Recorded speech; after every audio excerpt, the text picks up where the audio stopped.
কখনো কি শুনেছেন আপনারা ছেলে দর্শনের কথা? হয়তো শোনেননি, কিন্তু আমি হয়েছি দর্শনের শিকার। এই সমাজ আমাকে মেনে নিতে পারেনি। সমাজ মেনে নেবে কিভাবে, যেখানে নিজের মা বাবা বিশ্বাস করেনি আমাকে? সেদিন বাবা শুধু আমাকে একটি কথাই বলেছিল, তুই এই বাড়ি থেকে চলে যা, নয়তো আমার মরা মুখ দেখবি। সেদিন আমার আর্তনাদ কেউই বোঝার চেষ্টা করেনি। শুধু মাকে বলেছিলাম, আমি তো তোমার গর্ভে জন্ম নেওয়া সন্তান, আমাকে কেউ না বুঝলে তুমি তো আমাকে বুঝতে পারো। কিন্তু সেদিন মাও মুখ ফুরিয়ে নিয়েছিল, তাই সেদিন চলে এসেছিলাম এই বাড়ি ছেড়ে এক কাপড়ে। এখন রাস্তায় রাস্তায় ঘুরে বেড়াই, যেখানে রাত হয় সেখানেই ঘুমিয়ে পড়ি, কারণ আমার তো এখন থাকার কোনো জায়গা নেই, আর আমার সাথে টাকা পয়সাও নেই। বাড়ি থেকে আসার সময় কোনো টাকাও সাথে নিয়ে আসিনি, শুধু সাথে ছিল নিজের মোবাইল ফোনটা। সেই মোবাইল ফোনটা বিক্রি করে দিনে একবেলা খেয়ে দিয়ে দিন কাটাচ্ছি কোনোভাবে। আর একটা কাজের জন্য মানুষের ধারে ধারে হন্য হয়ে ঘুরছি, কিন্তু কেউ আমাকে কাজ দিচ্ছে না। এই অচেনা শহরে কেউ অপরিচিত মানুষকে কাজ দিতে চায় না। যদি কালকের মাঝে একটা কাজের ব্যবস্থা করতে না পারি, তাহলে না খেয়েই থাকতে হবে, কারণ আমার পকেট আছে মাত্র 20 টাকা।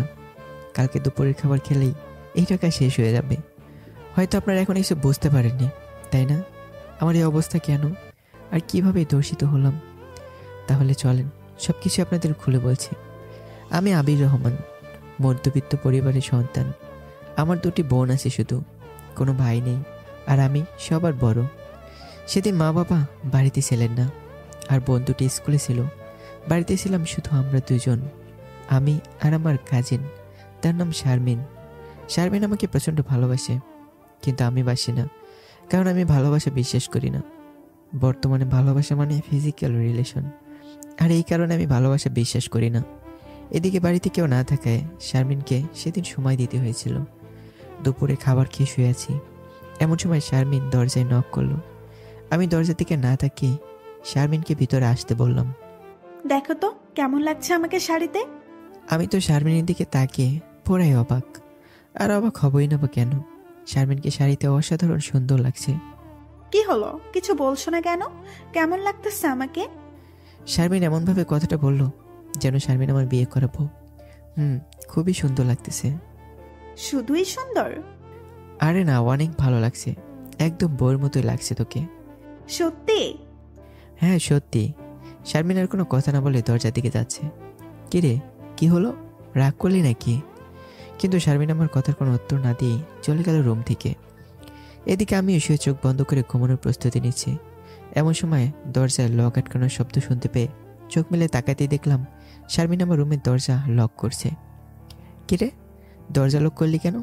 এখন যদি মা বাবা এসে দেখে আমি আর তুই দরজা লক করে এক রুমে, তাহলে মা বাবা কি ভাববে? কোনো কথা হবে না, শুধু আদর হবে। কি বলিস সব, তোর মাথা ঠিক আছে তো? দেখো, আমি এত কিছু শুনতে চাই না, শুধু একটু আদর চাই তোমার। দেখ, পাগলামো করিস না, আর এই বিষয় নিয়ে মজা করা ঠিক না। কে মজা করছে তোমার সাথে? আমি তো অনেক আগে থেকেই তোমাকে আমার স্বামী হিসেবে মানি।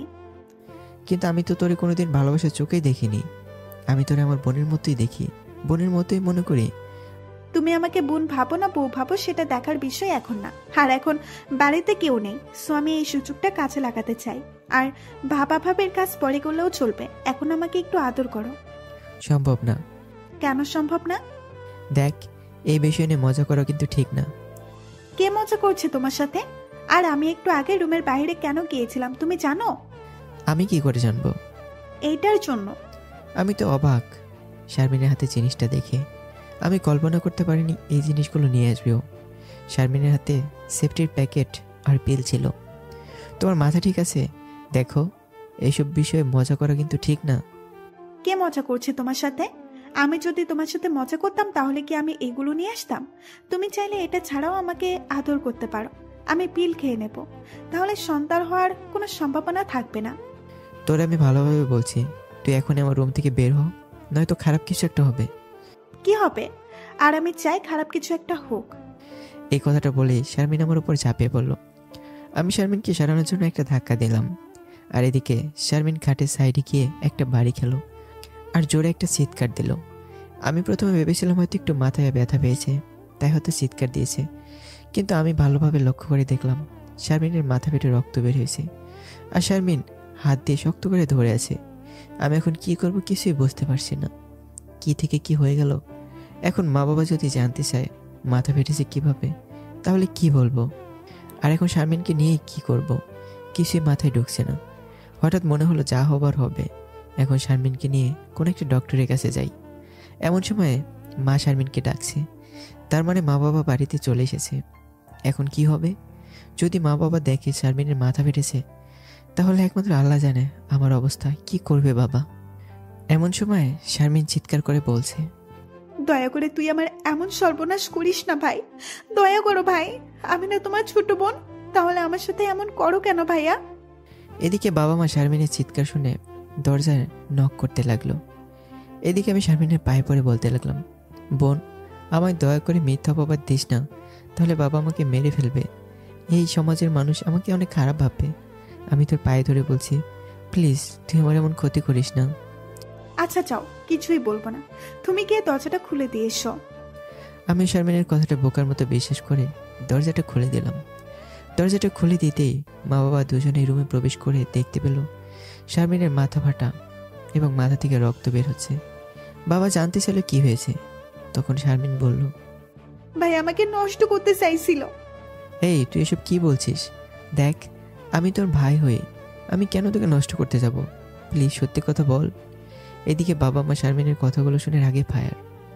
আর শারমিন সেফটির প্যাকেট ও পিলগুলো মা বাবাকে দেখিয়ে বলল, ভাইয়া যদি আমাকে নষ্ট না করতে চায়, তাহলে এগুলো আনার কারণ কি? এগুলো তো তুই নিয়ে এসেছিস। বোন, দয়া করে সত্যি কথা বল। তারপর শারমিন মাকে বলল, আমি রুমে বসে টিভি দেখছিলাম, এমন সময় ভাই আমাকে ডাকলো। আমি রুমে আসার পর ভাই আমাকে বসতে বললো, আমি খাটে বসে পড়লাম, আর ভাইয়া ঠিক তখনই দরজা নক করলো। আমি ভাইয়ের কাছে জানতে চাইলাম, দরজা নক করলা কেন? তখন ভাইয়া বলল, এখন তোরে আমি আদর করব, আর কেউ যেন ডিস্টার্ব না করে সেজন্য দরজা নক করলাম। এরপর বাবা আমাকে অনেক মারলো। কেউ আমার কোনো কথাই বিশ্বাস করলো না। তারপর কি হয়েছে সব কিছু তো আগেই বলেছি। সেদিন নিজের বাবা মা আমাকে বিশ্বাস করেনি। শারমিনের বানানো মিথ্যা গল্প শুনে আমাকে বাড়ি থেকে বের করে দিয়েছিল। বাড়ি থেকে বেরিয়ে আসার সময় শুধু একটা কথাই বলে এসেছিলাম, সত্য কখনো চাপা থাকে না। একদিন সত্যিটা তোমরা সবাই জানবে, কিন্তু সেদিন আমাকে তোমরা হাজার খুঁজেও পাবে না। আমার কথা শুনে সেদিন বাবা বলেছিল, তুই যদি আমার সামনে এখন মারা যাস, আমি কিন্তু তোর কবরে এক ফোঁটা মাটিও দিব না। সেদিন বাবার কথা শোনার পর 1 মিনিট আর থাকতে পারিনি। এদিকে পকেটে আছে মাত্র 20 টাকা। আগামীকাল দুপুরে খাবো বলে রাতে খাবার না খেয়েও রাস্তা একপাশে শুয়ে পড়েছি, কিন্তু কোনোভাবেই ঘুম আসছে না। পেটে ক্ষুধা থাকলে কি আর ঘুম আসে? তারপরও মরার মতো পড়ে আছে। এমন সময় কয়েকজন ছেলে এলো। তাদেরকে দেখে মনে হলো তারা নেশা করেছে। তাদের মাঝ থেকে একজন আমাকে উদ্দেশ্য করে বলল, তোর কাছে কি আছে বের কর। আমার কাছে কিছুই নেই, শুধু 20 টাকা আছে, তাও আগামীকাল দুপুরে ভাত খাবো। তারপর তাও আমার কথা বিশ্বাস করলো না। তাদের মাঝ থেকে একজন এসে আমাকে চেক করলো। অবশ্যই এসে 20 টাকা ছাড়া আর কিছুই পেল না। দাদা গো, এই 20 টাকা নিয়েন না, নয়তো আগামীকাল না খেয়ে থাকতে হবে আমাকে। একটু দয়া করেন দাদা। কথাগুলো একটু কেঁদেই বলেছিলাম। আমার কান্না দেখে তাদের মনটা একটু নরম হলো। আমাকে টাকাটা ফেরত দিল এবং জানতে চাইলো বাড়ি কই? আমার বাড়ি শিমুলতলি। তা এই শহরে কি মনে করে? বাবা আমাকে বলবো যে বাড়ি থেকে বের করে দিয়েছে। ও আচ্ছা জি দাদা। আচ্ছা, তুমি থাকো, আমরা চলে যাচ্ছি। হয়তো আপনারা অনেক অবাক হচ্ছেন, তার আমার কাছে বলবো যার কারণটা জানতে চাইলো না। এতে অবাক হওয়ার কিছুই নেই। আমি তো আপনাদের আগেই বলেছি তারা নেশা করেছে। এখন তারা কথা বলার অবস্থাতেই নেই। হঠাৎ তারা সবাই দাঁড়ালো। আমি তো ভয় পেয়ে গেলাম। এখন কি তারা আবার আমার কাছে এসে টাকাটা নিয়ে যাবে নাকি? হঠাৎ একজন বলল, কার কাছে কত টাকা আছে বের করো। আমি শুধু তাদের কাজগুলো দেখছি। সবাই টাকা বের করে একজনের হাতে দিল। সে দেখতে পেল 1345 টাকা আছে। সে সব টাকাগুলো আমার হাতে দিয়ে বলল, আমাদের কাছে এর চাইতে বেশি নাই। আমরা আশা করি এই টাকা দিয়ে তোমার কিছু একটা উপকার হবে। ভাই, আমার টাকাগুলো লাগবে না। রেখে দাও তুমি টাকাগুলো। আর হ্যাঁ, যদি পারো এই টাকা দিয়ে কোনো জিনিস কিনে বিক্রি করো, মানে হলো হকারি করা যাকে বলে। দেখা যাবে তোমার টাকা তোমারই থাকবে, আর জিনিস বিক্রি করে যে লাভের টাকা পাবে সেই টাকা দিয়েই আশা করি তোমার খাবার হয়ে যাবে। বুঝতে পারছো আমার কথা? জি দাদা ভাই। তাহলে এখন আমরা আসি। আর হ্যাঁ, তোমার জন্য অনেক দোয়া রইলো। টাকাগুলো দিয়ে তারা চলে গেল। আমি আবার শুয়ে পড়লাম আর ভাবতে লাগলাম, আল্লাহর দুনিয়ায় এখন অনেক ভালো মানুষ আছে, তারা আমাকে চেনে না, জানে না, অথচ টাকা দিয়ে গেল এবং আমার জন্য দোয়াও করে গেল। আর আমার নিজের বাবা মামার কথা বিশ্বাস না করে বাড়ি থেকে বের করে দিল। এই দুনিয়া বড় আজব একটা জায়গা, কখনকার কোথায় জায়গা হবে কেউই বলতে পারে না। এদিকে প্রচুর ক্ষুধার জন্য ঘুমও আসছে না। এপাশ ওপাশ করতে করতে কখন যে ঘুমিয়ে পড়েছি আমি বুঝতেই পারিনি। গাড়ির শব্দে ঘুমটা ভেঙে গেল। চোখ মেলে তাকাতে দেখতে পেলাম সকাল হয়ে গেছে। আর ঘুমটা ভাঙতে প্রচুর ক্ষুধা অনুভব করলাম। তাড়াতাড়ি উঠে মুখটা ধুয়ে একটা দোকানে গিয়ে একটা কেক আর পাউরুটি নিলাম। এখন অনেক ভালো লাগছে। তারপর বসে বসে চিন্তা করলাম কী জিনিস বিক্রি করব, কিন্তু কিছুই বুঝতে পারলাম না কি বিক্রি করা যায়। চিন্তা করলাম যারা হকারি করে তাদের সাথে আগে কথা বলি। তাই সেখান থেকে চলে এলাম বাস স্ট্যান্ডে আর পেয়ে গেলাম হকার, কিন্তু কিভাবে বলবো ঠিক বুঝে উঠতে পারছি না। তারপর এত কিছু না ভেবে এক পিচ্চিকে ডাক দিলাম। তার হাতে বড়ই, চানাচুর আর কেরাই। তারপর তাকে ডাক দিয়ে জিজ্ঞেস করলাম, আচ্ছা তোমরা এগুলা কই থেকে কিনে আনো? আমরা তো এইগুলো কিনে আনি না, তাহলে? আমাদের মালিক আছে, আমরা শুধু বিক্রি করে সেখান থেকে এনে। ও আচ্ছা, আমাকে তোমাদের মালিকের কাছে নিয়ে যাবে? কেন? আর আপনি সেখানে গিয়ে কি করবেন? আমিও তোমাদের মতো বিক্রি করতে চাই। ও, তাহলে আসেন আমার সাথে। ওকে বলে আমি পিচ্ছিটার পিছন পিছন যাচ্ছি। আমরা হাইওয়ে ছেড়ে একটা সিঙ্গেল রোড দিয়ে যাচ্ছি। হঠাৎ আমি সামনে দেখতে পেলাম একটা মহিলা রাস্তা পার হচ্ছে, কিন্তু সামনে থেকে একটা মাইক্রো একটু বেশি ফাস্ট আসছে। আমার কেন যেন মনে হলো মহিলাটি এখন অনেক বিপদ হবে। আর আমি একটু জোরে দৌড় দিয়ে মহিলাটাকে ধাক্কা দিয়ে সরিয়ে দিলাম। কিন্তু আমি সরে আসার আগে মাইক্রোবাসের সাথে একটা বাড়ি খেয়ে রাস্তায় পড়লাম। আমার মনে হলো আমি আর বাঁচব না। শুধু অনুভব করলাম মাথায় প্রচুর জোরে আঘাত পেয়েছি।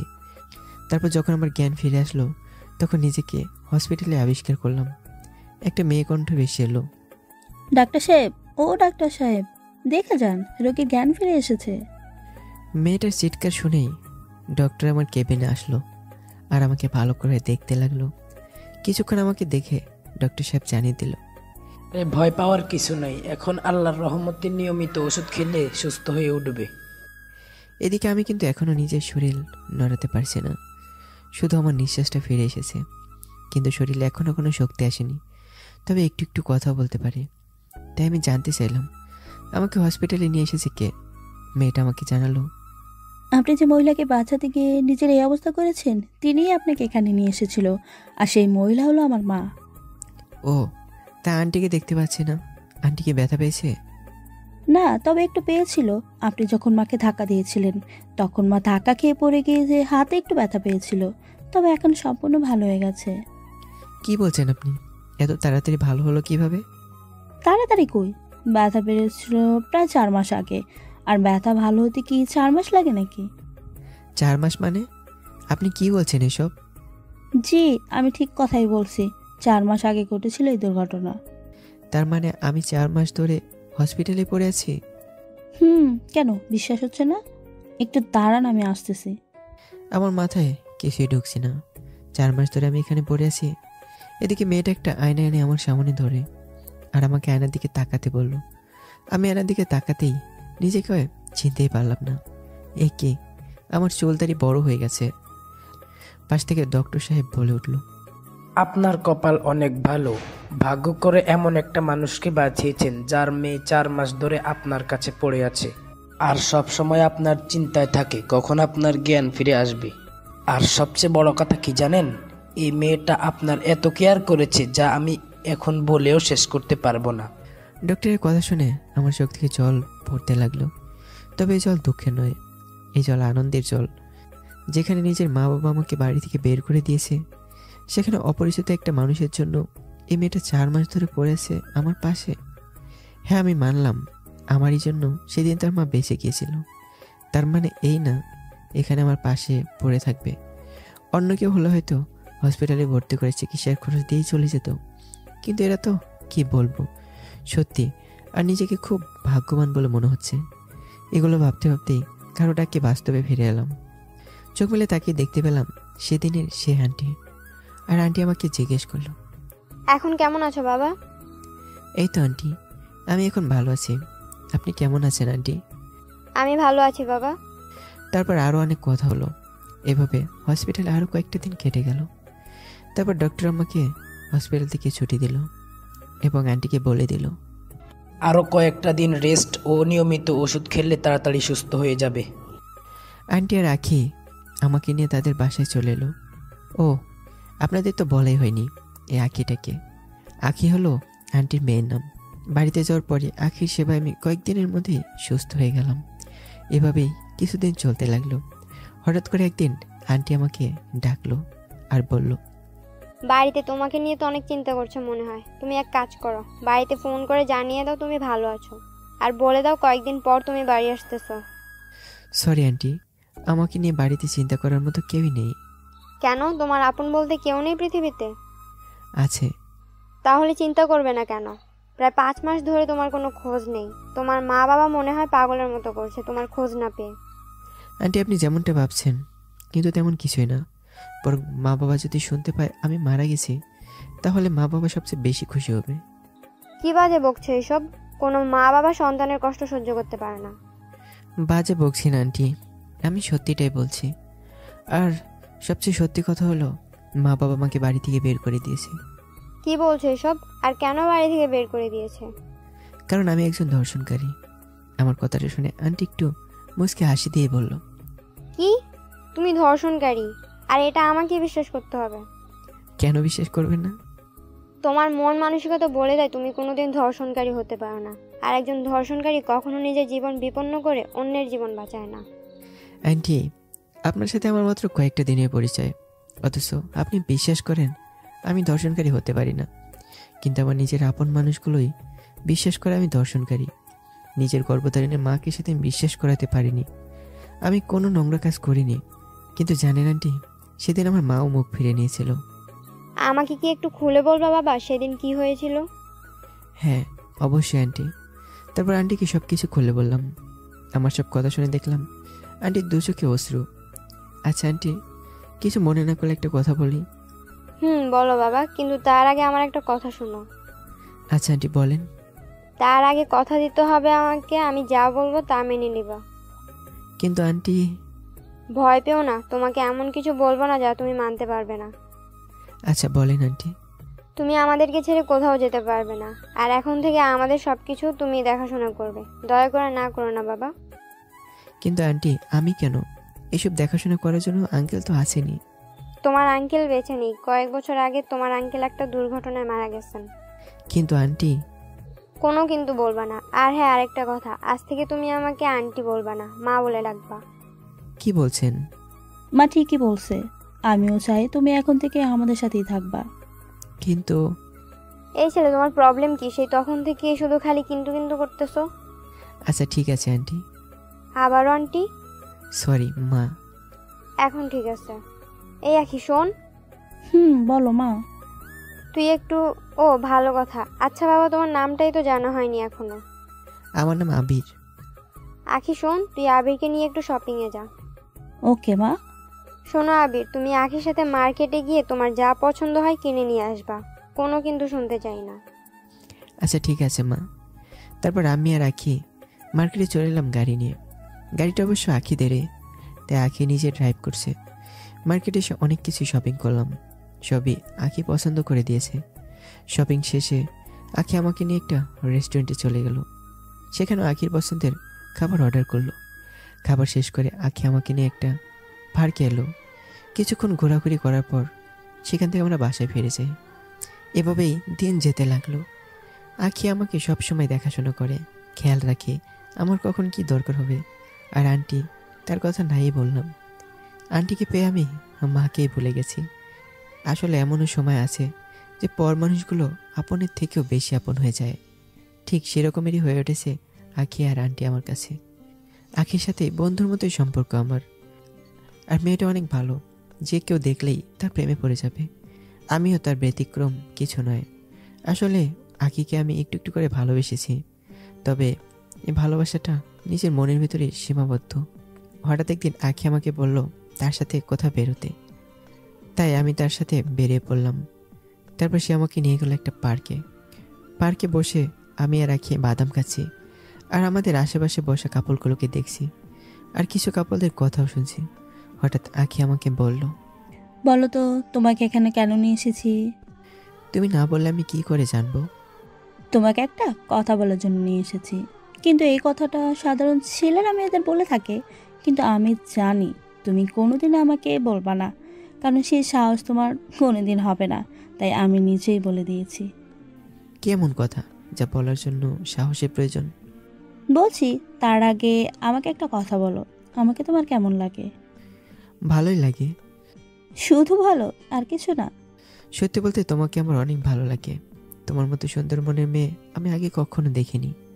আমাকে তোমার বুকে একটু জায়গা দেবে? আমি তোমার বুকে মাথা রেখে আমার বাকিটা জীবন কাটিয়ে দিতে চাই। আমি তোমাকে ভালোবেসে ফেলেছি।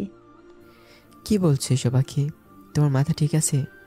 দেখো, তুমি তো আমার সব কিছুই জানো, আর সবচেয়ে বড় কথা হলো তোমার মা আমাকে বিশ্বাস করে, তোমাদের বাড়িতে জায়গা দিয়েছে। যেখানে আমি নিজের বাড়িতে জায়গা পাইনি, সেখানে তোমার মা না, এই কিছুতে আমি তোমার মায়ের বিশ্বাসের অমর্যাদা করতে পারবো না। তুমি একটু বোঝার চেষ্টা করো। আমি কিচ্ছু বুঝতে চাই না, আমি শুধু জানতে চাই তুমি আমাকে ভালোবাসো কিনা। দেখো, পাগলামি করো না। চলো, অনেক সময় হয়েছে, এখন বাড়ি চলো। তার আগে বলো তুমি আমাকে ভালোবাসো, নয়তো আমি বাড়ি যাব না। প্লিজ বাড়ি চলো, পাগলামি করো না। বললাম তো, তুমি যতক্ষণ আমার কথার উত্তর না দেবে ততক্ষণ আমি বাড়ি যাচ্ছি না।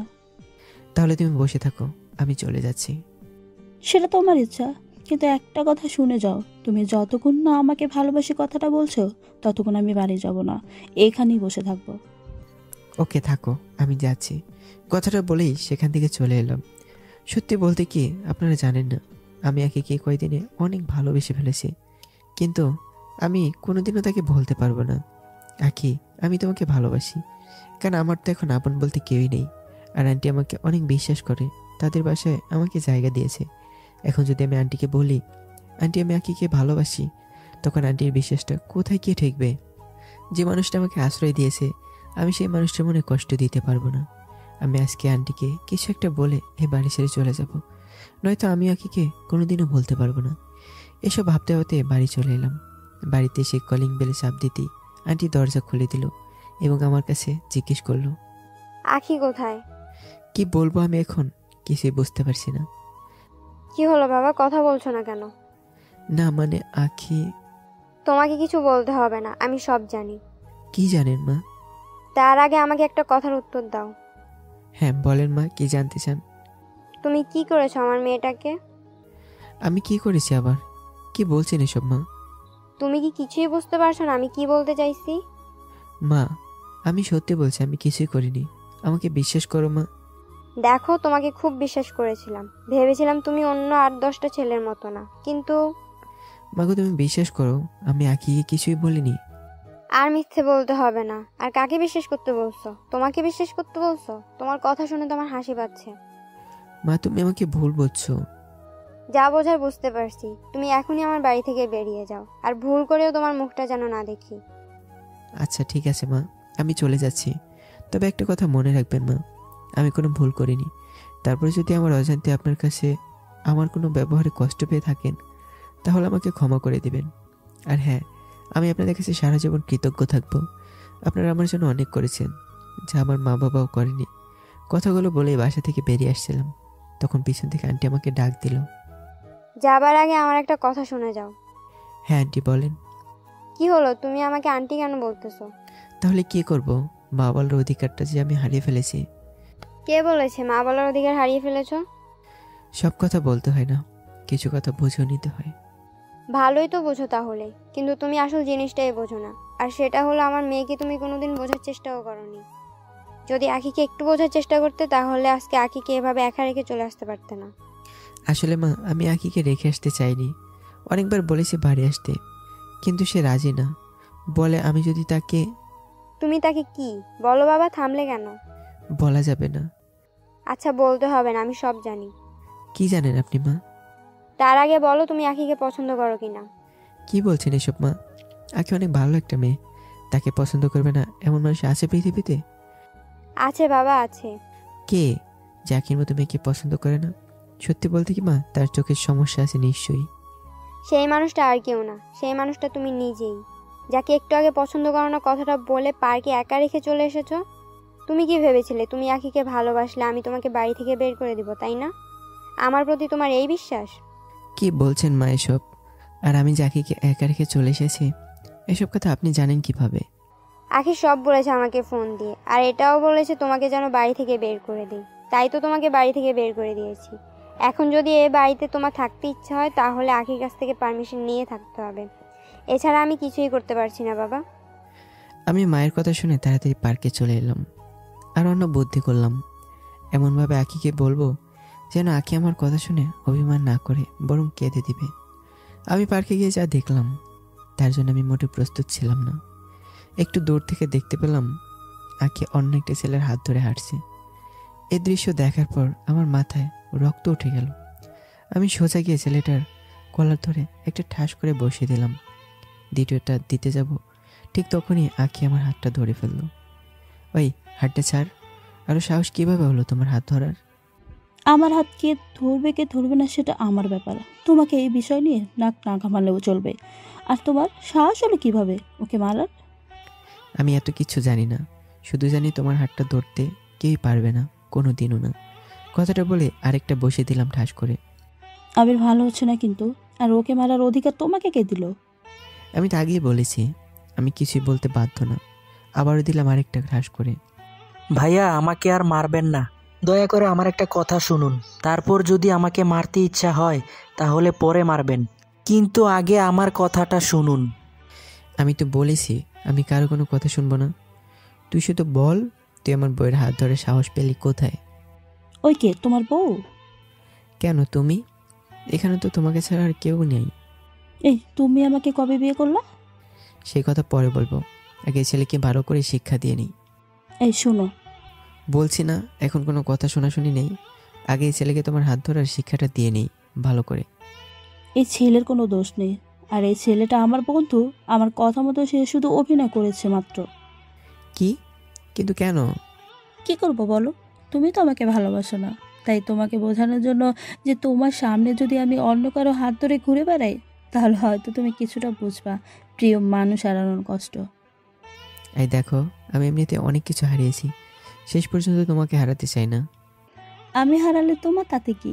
তুমি তো আর আমাকে ভালোবাসো না। কে বলেছে তোমাকে আমি ভালোবাসি না?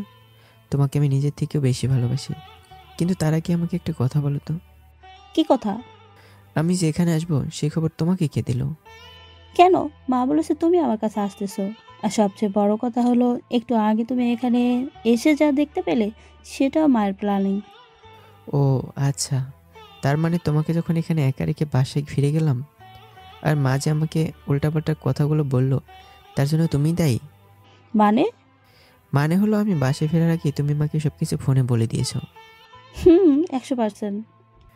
ওকে, এখন চলো বাসায় যাই, অনেক বেলা হয়েছে। না, আমি বাসা যাব না। কিন্তু কেন? আমি তো আগেই বলেছি যতক্ষণ আমাকে তুমি ভালো না বাসবে ততক্ষণ আমি যাব না। আচ্ছা বলছি, আমি তোমাকে ভালোবাসি, এবার হয়েছে? না, হয়নি। তাহলে? তুমি আমাকে সুন্দর করে প্রপোজ করো, তারপর আমি ভেবে দেখবো তোমাকে আমি ভালোবাসতে পারি কিনা। এখানে ভাবার কি আছে? তুমি তো আমাকে... কথাটা শেষ করার আগে আখির মোবাইলটা বেজে উঠল। হঠাৎ আখি ফোনটা রিসিভ করে আমাকে বলল, তাড়াতাড়ি বাড়ি যেতে বলেছে মা। তাহলে চলো। জি না, আমি তো আগেই বলেছি তুমি যতক্ষণ আমাকে ভালোবাসার কথা না বলবা ততক্ষণ আমি বাড়ি যাচ্ছি না। সো আগের প্রপোজ করবা, তারপর বাড়ি যাব। তাই নাকি? তাহলে থাকো, আমি যাচ্ছি। কই যাও তুমি? বাড়িতে। ওকে যাও, আমি অন্য ছেলের হাত ধরে ঘুরে বেড়াবো। তোমার যা ইচ্ছা তুমি তাই করো, তাতে আমার কি? কথাটা বলেই আমি চলে এলাম। আমি কিন্তু সত্যি সত্যি অন্য ছেলের সাথে চলে যাব। আখির কথার কোনো উত্তর না দিয়েই চলে এলাম। সত্যি বলতে একটা গোলাপ ফুলের জন্য এসেছি। আপনারা বলেন প্রপোজ করব, অথচ ফুল থাকবে না, এটা কেমন দেখাবেন না? এখানে আসার সময় এক জায়গায় ফুল বিক্রি করতে দেখে আসছি, সেখান থেকে কিছু ফুল কিনে লুকিয়ে নিয়ে আবার আখির সামনে গেলাম। সামনে যেতেই আখি আমার সাথে খুব রাগারাগি করছে। কিন্তু আমি কোনো কথার উত্তর দিলাম না। এখন যদি আমি কথা বলি তাহলে এখানে আমাকে মেরে ফেলবে, তাই কিছুই বললাম না। এদিকে আমি কিছুই বলছি না দেখে আরও বেশি রেগে গেল আঁখি। এমন সময় আমি হাঁটু গেড়ে বসে গোলাপ ফুলগুলো বাড়িয়ে দিয়ে বললাম, তুমি কি আমার জীবনের গল্পের নায়িকা হবে? কথা দিচ্ছি কোনোদিন তোমাকে ছেড়ে যাব না, অনেক ভালোবাসবো তোমাকে। কথাটা শেষ করার আগেই আঁখি আমার হাতের ফুলগুলো নিয়ে, সত্যি বলছে তো, ছেড়ে যাবে না কোনোদিন আমায়? বলতে আঁখি আমাকে জড়িয়ে ধরলো। কিছুক্ষণ পর বললাম, চলো তাহলে বাসায় যাই। এত তাড়া কেন মশাই? তোমার সাথে আরও কিছুটা সময় ঘুরি। কিন্তু মা যে বলেছে তাড়াতাড়ি বাসায় যেতে। তাতে কি, মা তো জানে না তুমি আমার সাথে প্রেম করতেছো। আমি বাড়ি গিয়ে মাকে বলবো, মা ও মা, তুমি ওকে বাড়ি থেকে বের করে দাও। কত বড় সাহস, ও আমাকে প্রেমের প্রস্তাব দেয়। তুমি এমন কেন বলবে? তুমি কিন্তু এমন বললে আমি বাড়ি ছেড়ে চলে যাব, আর কোনোদিনও আসবো না। ওই মেরে তোমার পা ভেঙে দিব, তারপর দেখবো কিভাবে বাড়ি থেকে চলে যাও। আমার পা ভাঙলে তোমারই তো কষ্ট হবে, আমাকে তখন তোমাকে সেবা করতে হবে। করবো, কোনো সমস্যা নেই, তবুও তো তুমি বাড়ি ছেড়ে যেতে পারবে না। তাই? তাই। আচ্ছা তাহলে যাবো না কোথাও, এখন চলো বাড়ি যাই। আচ্ছা চলো। তারপর বাড়ি চলে এলাম। বাড়ি এসে আঁখি মায়ের কাছে বলতে শুরু করে দিয়েছে আমি কেমন করে তাকে প্রপোজ করেছি। একদম কিছুই বাদ রাখলো না বলার, সব কিছু একদম খুলে খুলে বলতে লাগলো। কিছুক্ষণ পর মা আমাকে ডাক দিল, বাবা এদিকে আসো তো একটু। আমি কাছে যেতেই মা বলতে লাগলো, আমি ভাবতেছিলাম তোমাদের বিয়েটা তাড়াতাড়ি দিয়ে দিব। কোনো সমস্যা নেই মা, কিন্তু একটা কথা বলার ছিল। বাবা বলো। বাবা আমাকে যতই পর করে দিক, কিন্তু আমি চাই বিয়ের আগে আমি আর আঁখি দুজনে বাবা মায়ের দোয়া নিয়ে বিবাহ করতে। আচ্ছা যাও তাহলে। আমি মায়ের সামনে দাঁড়িয়ে ফোনটা বের করলাম বাড়িতে ফোন দিব বলে। তখন মুহূর্তে মনে হলো বাড়িতে ফোন না দিয়ে রাজীবকে ফোন দিই। রাজীব হলো আমার বেস্ট ফ্রেন্ড, আমার বাড়ির সাথে হতে বাড়ি। রাজীবকে ফোন দিতে কলটা রিসিভ করে জানতে চাইলো কে আমি। আমি আমার পরিচয়টা দিতে রাজীব কেঁদে দিল। কোথায় হারিয়ে গিয়েছে? একটাবার আমার কথা মনে হলো না? জানিস, আমি সব শুনেছি সেদিন কি হয়েছিল। শোন, তোর বাবা তোরে পাগলের মতো খুঁজতে লাগছে এদিক ওদিক। বাবা কেন খুঁজতেছে আমাকে? সেদিন তো বাবা আমাকে বাড়ি থেকে বের করে দিয়েছে। বাড়ির সবাই জেনে গেছে এখন তুই সেদিন কোনো অপরাধ করিস নাই। কিভাবে জানলো আমি অপরাধ করিনি? তুই বাড়ি থেকে যাবার পর প্রায় মাসখানেক পর যখন তোর কোনো খোঁজ খবর ছিল না, তখন শারমিন সত্যি কথা বলে দিয়েছিল সেদিন আসলে কি হয়েছিল। তাই নাকি? তুই জানিস তোর মা বাবা তোরে খুঁজতে খুঁজতে পাগলের মতো হয়ে গিয়েছে। তোর মা বাবাকে দেখলে তুই এখন চিনতেই পারবি না, অনেকটা শুকিয়ে গিয়েছে। তোর কথা চিন্তা করে ঠিকমতো খাওয়া দাওয়া করে না, সারাক্ষণ শুধু কান্না করে। এখন কেন কান্না করে আমার জন্য? সেদিন তো কি আমার কথা বিশ্বাস করেনি? সেদিন নিজের মা আমার উপর থেকে মুখ ফিরিয়ে নিয়েছিল। আমি বুঝতে পারছি তোর কষ্টটা, কিন্তু এখন তুই সব কিছু ভুলে গিয়ে দয়া করে বাড়িতে আয়। না রে, বাড়ি এখন আসতে পারবো না। দেখ, বাবা মায়ের উপরে রাগ করতে নেই, বাবা মা সন্তানের জন্য আশীর্বাদ স্বরূপ। হ্যাঁ জানি, কিন্তু তুই কি জানিস পৃথিবীতে সব বাবা মা আশীর্বাদ স্বরূপ হয় না। কিছু কিছু বাবা মায়ের জন্য সন্তান নষ্টও হয়। সবচেয়ে বড় কথা হলো শুধু জন্ম দিলে মা বাবা হওয়া যায় না। মা বাবা হতে হলে সন্তানকে সবসময় যে কোনো পরিস্থিতিতেই সন্তানকে সাপোর্ট করতে হয়। সন্তান ভুল করবেই, তাই বলে সন্তানকে দূরে সরিয়ে দেওয়া এটা ঠিক না। সন্তানকে বোঝাতে হবে এরকম ভুল যেন ভবিষ্যতে আর না করে। কিন্তু সেদিন আমি তো কোনো ভুল করিনি, তারপর আমাকে বাড়ি থেকে বের করে দিয়েছে। আচ্ছা মানলাম তোর বাবা মায়ের উপর বিশাল অভিমান, কিন্তু তুই কি একটিবারও তোর ছোট্ট দুইটি বোনের কথা ভেবে দেখেছিস? তোরা ভাই ছাড়া কেমন করে বেঁচে আছে? তোর কি একবারও মনে পড়লো না যে ছোট বোনদের কথা? ছোট্ট বোন দুটির মুখের দিকে তাকিয়ে হলেও তুই বাড়ি ফিরে আয়, দেখবি সব ঠিক হয়ে যাবে। অবশ্যই সব কিছু অলরেডি ঠিক হয়ে গেছে। এখন বাড়ির সবাই শুধু তোর ফিরে আসার অপেক্ষার প্রহর গুনছে। তুই কবে ফিরে আসবি? আচ্ছা দেখি আমি আগামীকাল বাড়ি আসতে পারি কিনা। তুই চেষ্টা করলেই পারবি। আচ্ছা ঠিক আছে, তাহলে ভালো থাকিস তুই। আল্লাহ হাফেজ। আল্লাহ বাঁচিয়ে রাখলে আগামীকাল দেখা হচ্ছে আমাদের। আচ্ছা ঠিক আছে। ফোনটা কাটতে যাব এমন সময় একটা কথা মনে পড়লো। এই শোন, বল, কি বলবি? তোর জন্য একটা সারপ্রাইজ আছে। অবশ্য সারপ্রাইজটা সবার জন্যই। কি সারপ্রাইজ? সেটা এখন বলা যাবে না, তাহলে সারপ্রাইজ কিভাবে থাকবে?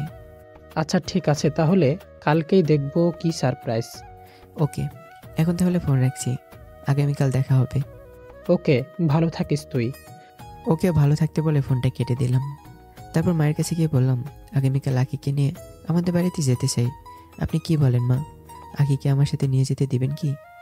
তুমি আখিকে নিয়ে যাবে, এতে আমার কাছে বলার কি আছে? আমি তো আগেই বলে দিয়েছি আখির দায়িত্ব তোমার। তো তুমি আখিকে নিয়ে কোন সময় কোথায় যাবে সেটা তোমার বিষয়। তারপরও মা, আপনার হুকুম ছাড়া আমি নিজেও কোনোদিন কোথাও যাব না। আসলে মা, একটু আগে আমি বাড়ির পাশের এক ফ্রেন্ডকে ফোন দিয়েছিলাম। তারপর বাড়িতে কী হয়েছে সব কিছু আমি মাকে খুলে বললাম। মা সব কিছু শুনে আমাকে জানিয়ে দিল। তাহলে তোমার দেরি করা ঠিক হবে না, তুমি বরং আগামীকাল সকালে বাড়ির উদ্দেশ্যে আখিকে নিয়ে বেরিয়ে পড়ো। পরের দিন আকিকে নিয়ে বাড়ির উদ্দেশ্যে গাড়ি নিয়ে বেরিয়ে পড়লাম। বাড়ির কাছে পৌঁছতে দেখতে পেলাম একটা দোকানে বাবাকে বসা। আকিকে বললাম গাড়িটা একটু থামাতে। এই কি, বাবা শরীরের অবস্থা কি করেছে! বাবাকে দেখে মনটা আমার কেঁদে উঠল। খুব ইচ্ছে করছিল গাড়ি থেকে নেমে বাবার কাছে গিয়ে বলি, বাবা আমি ফিরে এসেছি, তুমি আর আমার জন্য চিন্তা করো না, তোমার ছেলে তোমার কাছে ফিরে এসেছে, তোমার আর কোনো চিন্তা নেই বাবা। চলো বাবা এখন বাড়িতে, তোমার সাথে বসে খাবার খাওয়া হয় না অনেক দিন। বাবা তোমার বকাও শোনা হয় না অনেক দিন। বাবা, ও বাবা, তোমার সাথে বসে আড্ডাও দেওয়া হয় না অনেক দিন। কথাগুলো ভাবতেই কখন যে দু চোখের জল এসেছে বুঝতে পারিনি। চোখের জল মুছে গাড়ি থেকে নামতে যাব, তখন আখি জানতে চাইল, কোথায় যাও তুমি? আর তোমার চোখে জল কেন? কি হয়েছে একটু বলবো আমাকে? ওই যে লোকটাকে দেখতে পাচ্ছ, ওই লোকটা শরীরের অবস্থা দেখে আমার চোখের জল এসে গেছে। কে ওই লোক? আর তোমার সাথে তার কি সম্পর্ক? উনি আর কেউই নেন, উনি আমার জন্মদাতা পিতা। কথাটা বলে এগিয়ে গেলাম বাবার কাছে। তখন হঠাৎ করে মনে হলো বাবার সেদিনই সেই কথাটা। আমার মুখ তাকে দ্বিতীয়বার দেখাতে নিষেধ করেছে। শুধু তাই নয়, আমার মুখ যদি আমি দ্বিতীয়বার দেখাই তাহলে আমি নাকি বাবার মরা মুখ দেখব। কথাটা মনে পড়তেই পিছিয়ে আসলাম। বাবার সামনে যাওয়ার সাহসটা আর হলো না। ফিরে এলাম গাড়িতে। আকিকে বললাম গাড়িতে আগে বাড়াতে। সোজা বাড়িতে চলে এলাম। গাড়িটা বাড়ির পিছনে থামাতে আমি দেখতে পেলাম মা বাড়ির বাইরে বেরিয়ে আসলো। আসলে গাড়ি নিয়ে কেউ কোনোদিন আমাদের এলাকায় প্রবেশ করেনি, তার উপর আবার বাড়ির পিছন দিয়ে গাড়ি থামিয়েছে, তাই মা দেখতে আসছে আসলে গাড়ি নিয়ে কে আবার এসেছে। আমি মাকে দেখে গাড়ি থেকে নেমে দাঁড়ালাম। মা আমাকে দেখা মাত্রই দৌড়ে এসে জড়িয়ে ধরে কান্না করে দিল। কোথায় ছিলি বাবা এতদিন? আমাদের কথা কি একটি বারের জন্যেও মনে হয়নি? একটুও কি দেখতে ইচ্ছে করেনি আমাদেরকে? ইচ্ছে করবে না কেন, অনেকে ইচ্ছে করতো, কিন্তু কোনো উপায় ছিল না। যে তোমরা তো আমাকে বাড়ি থেকে বের করে দিয়েছিলে, তাহলে বলো কি করে ফিরে আসবো বাড়িতে? বাবা, আমাদের ভুল হয়েছে, এবারের মতো আমাদের মাফ করে দে। কি বলছে এসব? তোমাদের কেন ভুল হবে? সন্তানের কাছে বাবা মায়ের কোনো ভুল নেই। আর মাপ তোমরা কেন চাচ্ছ? তোমরা আমার কাছে মাপ চাইলে যে আমার পাপ হবে মা। চল বাবা, বাড়ির ভেতরে চল। একটু দাঁড়াও, আমার সাথে আরেকজন আছে। কে? তোমরা আমাকে বাড়ি থেকে বের করে দেওয়ার পর আমি যাদের কাছে ছিলাম, আর সবচেয়ে বড় কথা হলো এই মানুষটার জন্য এখন আমি বেঁচে আছি। কে সেই মহান ব্যক্তি? আমি আখিকে গাড়ি থেকে নামতে বললাম, আর আখিকে মায়ের সাথে পরিচয় করিয়ে দিলাম। তারপর আখি মাকে সালামও করলো। তারপর মা আমাদেরকে বাড়ির ভেতর নিয়ে গেল। বাড়িতে ঢুকতে দেখতে পেলাম আমার ছোট বোন দুটো বারান্দায় দাঁড়িয়ে আছে। কোথায় এতদিন পর আমাকে দেখে ভাইয়া ভাইয়া বলে দৌড়ে আসবে আমার কাছে, কিন্তু তারা কেউই আমার কাছে এলো না, বরং আমাকে দেখার পর তারা দুজনেই মুখ ফিরে নিল। আমি বুঝতে পারলাম আমার বোন দুটো আমার উপরে বিশাল অভিমান করে আছে। তাই আমি নিজেই বোনের কাছে গিয়ে তাদেরকে ডাকলাম, কিন্তু তারা তো আমার কথা কানেই নিল না। সরি বোন, আমার ভুল হয়ে গেছে, প্লিজ এবারের মতো মাফ করে দে আমাকে। এখন মাপ চাইছো কেন? এতদিন মনে ছিল না তোমার দুটি বোন আছে, যে বোন দুটি তোমাকে ছাড়া এক মুঠো ভাতও কোনোদিন খায়নি একা? একটি বারও কি ভেবেছো কখনো তোমার ছোট বোনগুলোর কথা? ভেবেছো কি কোনোদিন তোমাকে ছাড়া কেমন করে বেঁচে আছি? আমি কোনো কথার জবাব না দিয়ে হাঁটু কেটে বসে বললাম, আর বোনদের উদ্দেশ্য করে বললাম, আমাকে তোরা মার, কিন্তু দয়া করে আমার উপর তোর অভিমান করে থাকিস না। বোন দুটি আমাকে জড়িয়ে ধরে কাঁদতে লাগলো। আমি নিজেকে সামলে রাখতে পারলাম না, আমি তাদেরকে জড়িয়ে ধরে কান্না করতে থাকলাম। হঠাৎ পিছন থেকে কেউ আমার মাথার উপর হাত রাখলো। আমি মাথাটা একটু ঘোরাতেই দেখতে পেলাম বাবা আমার মাথায় হাত বুলিয়ে দিচ্ছে। আমি বোনদেরকে ছেড়ে দিয়ে বাবার পা জড়িয়ে ধরলাম। কি করছিস বাবা? ভুল তো আমি করেছি, তুই কেন পা ধরে ক্ষমা চাইতে আসিস? আয় বাবা, আমার বুকে আয়। তুই আমার বুকে এসে আমাকে ঠান্ডা কর। আমার বুকটা যে তোর জন্য হাহাকার করছে। আমি বাবাকে জড়িয়ে ধরলাম। বাবার কান্না দেখে আর নিজেকে সামলাতে পারলাম না, তাই আমি কেঁদে উঠলাম। এদিকে আমার বাবার কান্না দেখে মা আমাকে বাবার কাছ থেকে ছাড়িয়ে নিয়ে রুমে এলো। আর আসার সময় আমার মা বোনদেরকে উদ্দেশ্য করে বলল, আখিকে তোদের রুমে নিয়ে যা। এদিকে মা আমাকে রুমে নিয়ে এসে আমাকে বলল, তাড়াতাড়ি ফ্রেশ হয়ে খেতে আয়, আমি আখি মামনিকে ফ্রেশ হওয়ার ব্যবস্থা করতেছি। মা চলে আসার পর আমি ফ্রেশ হয়ে খেতে এলাম। আর এসে দেখি আমার জন্য সবাই খাবার টেবিলে অপেক্ষা করছে। অনেকদিন পর আজকে মা বাবা বোনদের সাথে খাবার খেতে বসলাম। অনেক ভালো লাগছে আজকে, আমার বলে বোঝাতে পারবো না। খাবার শেষ করে রাজীবকে ফোন দিলাম। ফোন রিসিভ করতেই বললাম, কোথায় তুই? আমি তো বাড়িতে, তুই কই? আমি তো বাড়িতে বসে মা বাবার সাথে আড্ডা দিচ্ছি। তুইও আমাদের বাড়িতে আয় তাড়াতাড়ি। আচ্ছা, আসতেছি। কিছুক্ষণ পর রাজীব চলে এলো। এদিকে মা বাবার সাথে আখির পরিচয় করিয়ে দিয়েছি, কিন্তু একটা কথা কাউকে বললাম না। আমি যে মরার পথে ছিলাম সেই কথা কাউকে বললাম না। সেই কথা বললে হয়তো মা বাবা কান্না করবে, তাই জানালাম না কাউকে। শুধু বললাম আখিদের বাড়িতে আমার জায়গা হয়েছিল। রাজীবকেও ঠিক একই কথা বললাম। বিকেলবেলায় আমি, আখি আর রাজীব একটু ঘুরতে বের হলাম, আখিকে আমাদের এলাকা ঘুরে দেখানোর জন্য। সন্ধ্যার আগে আমি আখিকে নিয়ে বাড়িতে চলে এলাম। এদিকে রাতে খাবার সময় বাবা আমাকে বলল, তোর সাথে একটু কথা আছে। হ্যাঁ বলো বাবা, কি বলবে? এখন না, আগে খাবার শেষ করো, তারপর বলি।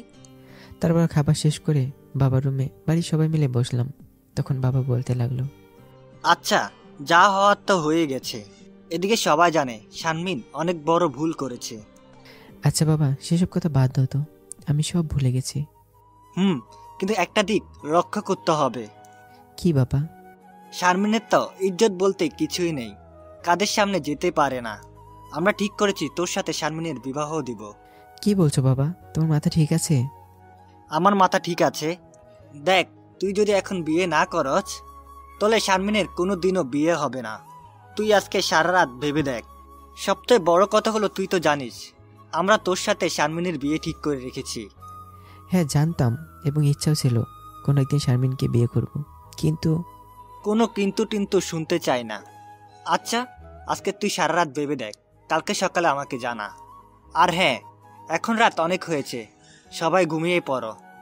বাবা রুম থেকে বেরিয়ে এলাম, সাথে আখিও ছিল, কিছুই বললো না। আর আমিও আখির কথা সবার সামনে সাহস করে বলতে পারলাম না, শুধু একটাই ভয়ে, যদি আবারও আমাকে সবাই ভুল বুঝে। কথাগুলো ভাবতে ভাবতে রুমে আসছি, এমন সময় আখি পেছন থেকে ডাক দিল, হ্যাঁ বলো, কিছু বলবা? না, কিছু বলবো না। তাহলে ডাক দিলে যে? এমনি। ও, তাহলে রুমে গিয়ে ঘুমিয়ে পড়ো, আগামীকাল সকালে উঠে রেডি হয়ে নিও। কেন? বাড়িতে যেতে হবে। আমি কি একাই চলে যাব বাড়িতে, নাকি তুমি আমার সাথে যাবে? তোমাকে রুমে গিয়ে ঘুমোতে বলছি। কথাটা একটু জোরেই রেগে বললাম। এমনিতে বাবার কথা শুনে মাথা গরম হয়ে আছে, তার উপর আবার বেশি কথা বলছে। দেখলাম আখি আর কোনো কথা না বলে মাথা নিচু করে রুমে চলে গেল। আমি আমার রুমে চলে এলাম, শুয়ে ভাবছি বাবার কথাগুলো। কিন্তু কোনোভাবে শারমিনকে বিয়ে করার কথা আমি চিন্তাও করতে পারছি না, যার জন্য সমাজের মানুষের কাছে অপমানিত হতে হয়েছে, যার জন্য পরিবারের সবার কাছে ছোট হতে হয়েছে, যার জন্য বন্ধুদের কাছে আমি হয়েছি একটা ধর্ষণকারী, যার জন্য আমাকে বাড়ি ছাড়তে হয়েছে, যার জন্য আমাকে রাস্তায় ঘুমোতে হয়েছে, যার জন্য আমাকে দিন রাত মিলে একবেলা খেয়ে রাত কাটাতে হয়েছে, যার জন্য আমাকে একবেলা খাবার জন্য মানুষের কাছে হাত পাততে হয়েছে, যার জন্য আমাকে মৃত্যুর সাথে পাঞ্জা লড়তে হয়েছে। কি করে এসব বিষয় বলে গিয়ে শারমিনকে বিয়ে করে তার সাথে সারা জীবন কাটাবো? আর ও কি পারবে আমাকে ভালোবাসতে? ওকে আমার সাথে বেইমানি করবে না? কি করে ভুলে যাব সেই দিনগুলোর কথা? কি করে ভুলে যাব শারমিনের করা ভুলের জন্য আমার শাস্তির কথা? আর কি করে আখির মতো মেয়েকে ধোকা দিয়ে শারমিনকে বিয়ে করব, যখন আমার পাশে কেউ ছিল না? তখন যদি আখি আর আন্টি না থাকতো তাহলে তো আমি মারাই যেতাম। নতুন করে আমাকে বাঁচতে শিখেছে যে মানুষটা, তাকে ধোকা দিয়ে শারমিনকে আমি কি করে বিয়ে করব? না, এই কিছুতেই আমি করতে পারবো না। আখিকে আমি কিছুতেই ধোকা দিতে পারবো না। না, আমি আখিকে ছাড়া কোনোদিন শারমিনকে বিয়ে করতে পারবো না। তাতে যদি বাবা আমাকে বাড়ি থেকে আবারও বের করে দেয়, তবুও হাসি মুখে আখিকে নিয়ে এ বাড়ি ছেড়ে চলে যাব। এমন সময় ফোনটা বেজে উঠলো। ফোনটা হাতে নিয়ে দেখতে পেলাম আন্টি কল করেছে। ফোনটা হাতে নিয়ে ভাবতে লাগলাম, আগে তো আবার সব কিছু বলে দিল না তো আন্টিকে। আচ্ছা আগে ফোনটা রিসিভ করি, তারপর যা হবার হবে। ফোনটা রিসিভ করে সালাম দিয়ে জানতে চাইলাম, কেমন আছেন মা? আমি ভালো আছি, তোমরা কেমন আছো? আর তোমার বাবা মা সবাই কেমন আছে? আমরা ভালো আছি, আর মা বাবাও ভালো আছে। কি করছেন মা? কিছু না বাবা। আচ্ছা তোমরা বাড়িতে আসবে কবে? বাড়িটা যে ফাঁকা ফাঁকা লাগতেছে। এই তো মা, আগামীকাল সকালে আসছি বাড়িতে। কেন বাবা, মাত্র আজকে বাড়ি গিয়েছো আর কালকেই চলে আসবা? সত্যি করে বলো তো, বাড়িতে কি কিছু হয়েছে? অনেক কিছুই হয়েছে, আগামীকাল বাড়িতে এসেই বলবো মা। আচ্ছা ঠিক আছে বাবা। আখি কই? পাশের রুমে শুয়ে আছে। ও তাহলে বাবা ভালো থেকো। আচ্ছা মা, আপনি ভালো থাকবেন, আর চিন্তা করবেন না, ঠিক আছে মা? ওকে। বলে আন্টি ফোনটা রেখে দিল। হঠাৎ আখির কথা মনে পড়লো। একটু আগে বেশি খারাপ ব্যবহার করেছি মেয়েটার সাথে, হয়তো আখি মন খারাপ করেছে। আর কিছু না ভেবে আখিকে ফোন দিলাম, কারণ এত রাতে তো রুমে যাওয়া ঠিক হবে না। রুমে গেলে যদি কেউ দেখে ফেলে তাহলে সর্বনাশ। কিন্তু এদিকে আখি ফোন রিসিভ করার নামই নিচ্ছে না। কয়েকবার ফোন দেওয়ার পরে যখন ফোন রিসিভ করলো না, তখন কিছু না ভেবেই আমি আখির রুমে চলে গেলাম। রুমের সামনে গিয়ে দরজা নক করতে আখি দরজা খুলে দিল। তুমি এত রাতে আমার রুমে কেন আসলা? তার আগে বলো, আমার ফোন রিসিভ করছো না কেন? এমনি ভালো লাগছে না। আচ্ছা সরি। সরি কেন বলছো? তখন তোমার সাথে খারাপ ব্যবহার করার জন্য। সত্যি বলতে বাবার কথা শুনে মাথা গরম হয়েছিল, তাই রাগের মধ্যে তোমার সাথে এমন করেছিলাম। ভালো, কিন্তু বাবা তো ঠিক কথাই বলেছে। তুমি যদি শারমিনকে বিয়ে না করো তাহলে শারমিনের জীবনে যে কষ্ট নেমে আসবে, তুমি কি একটু ভেবে দেখেছো? তুমি এসব কথা বলছো? তোমরা সবাই শুধু শারমিনের কথাই ভাবছো, আমার কথা কি একটু ভেবে দেখেছো তোমরা? যে মানুষটার জন্য আমাকে বাড়ি থেকে বের করে দিয়েছিল, তাকে বিয়ে করতে বলছো? আর কেউ না জানুক, তুমি তো জানো সব কিছু। আর আমি যদি বিয়ে করি তাহলে শুধু তোমাকেই করব, আর কাউকে আমার বউ হিসেবে স্বপ্নেও দেখি না। দেখো, তুমি একটু শারমিনের কথাটা ভেবে দেখো, মেয়েটার কি হবে? তার আগে আমাকে একটা কথা বলো, তুমি কি আমাকে ভালোবাসো? বাসি তো, কিন্তু কোনো কিন্তু হবে না। কালকে সকালে সবাইকে বলে দেব আমি বিয়ে করলে শুধু তোমাকেই করব। এতে কেউ মেনে নিক আর না নিক সেটা আমার দেখার বিষয় নেই। এখন কোনো কথা না বলে লক্ষ্মী মেয়ের মতো ঘুমিয়ে পড়ো। ওকে। তারপর আমি রুমে এসে ঘুমিয়ে পড়লাম। শুয়ে আবারও ভাবছি, কালকে সবাইকে আখির কথা বললে মা বাবা কি মেনে নেবে, নাকি আবার বাড়ি থেকে বের করে দেবে? আমি কিছুই বুঝতে পারছি না। এসব কথা ভাবতে ভাবতে কখন ঘুমিয়ে পড়েছি বুঝতেই পারিনি। হঠাৎ কারো কান্নার শব্দ শুনতে পেলাম। মনে হলো কান্নাটা আমার রুমের মধ্যে আসছে। হঠাৎ মনে হলো কেউ একজন আমার পা ধরে কান্না করছে। আজকে আমার ঘুমটা একটু বেশি ছিল, তাই বুঝি উঠতে একটু দেরি হলো। সত্যি বলতে কি, কোনো বিষয় নিয়ে যদি আমি চিন্তা করি তাহলে আমার ঘুমটা একটু বেশি হয়, তাই এমন হয়েছে। না হলে কি কেউ আমার পা ধরে কান্না করছে আর আমি কিনা তা বুঝতে পারিনি? এত সকালবেলা কে আবার কান্না করছে, তাও আমার পা ধরে? চোখে পর্যাপ্ত ঘুম থাকার পরেও আমি চোখ মেলে তাকালাম কে কান্না করছে তা দেখার জন্য। চোখ মেলে তাকাতেই বড় একটা ধাক্কা খেলাম। এ তো দেখি শারমিন কান্না করছে। ওই তো সমস্যা কি? সকাল সকাল কি শুরু করছিস? তুই কি আমাকে একটু শান্তিতে থাকতে দিবি না? আচ্ছা সত্যি করে একটা কথা বলতো, আমি তোর কি এমন ক্ষতি করেছি যে তুই আমাকে এত কষ্ট দিচ্ছিস? আর তুই আমার পা ধরে আসিস কেন? পা তো ধরবো আমি তোর কাছে, কারণ ভুলটা তো আমার নয়। কি তুই আমাকে এত কষ্ট দিতে পারতি? দেখো, তুমি আমাকে যত পারো বকা দাও, যত পারো আমাকে তুমি মারো, আমি কিছুই বলবো না। শুধু একটা কথাই বলবো, তুমি শুধু আমাকে তোমার পায়ে একটু জায়গা দাও, আমার মান সম্মানটা একটু বাঁচাও। তুমি যদি তোমার পায়ে একটু জায়গা না দাও তাহলে আমার যে মরা ছাড়া কোনো উপায় নেই। দয়া করে তোমার পায়ে আমাকে একটু জায়গা দিয়ে তারপর আমাকে সারা জীবন যত পারে বকা দিও, যত পারো আমাকে মেরো, তারপরেও আমাকে তুমি ক্ষমা করে একটু জায়গা দাও। কী সব বলছিস? আর ক্ষমা, সেটা আমি তোর কাছে চাই। দয়া করে তুই আমার সামনে আসিস না, আমাকে একটু শান্তিতে থাকতে দে। দয়া করে তুমি আমাকে গ্রহণ করো, নয়তো আমার মরা ছাড়া কোনো উপায় থাকবে না। দয়া করে আমাকে ক্ষমা করে দাও। তুই এখন পা ছাড়, আর এখন আমার রুম থেকে বের হো। না, আগে বলো আমাকে তুমি ক্ষমা করে তোমার বুকে জায়গা দিয়েছো। কি করব? জায়গা দিব? সেটা আবার কেমনে দে?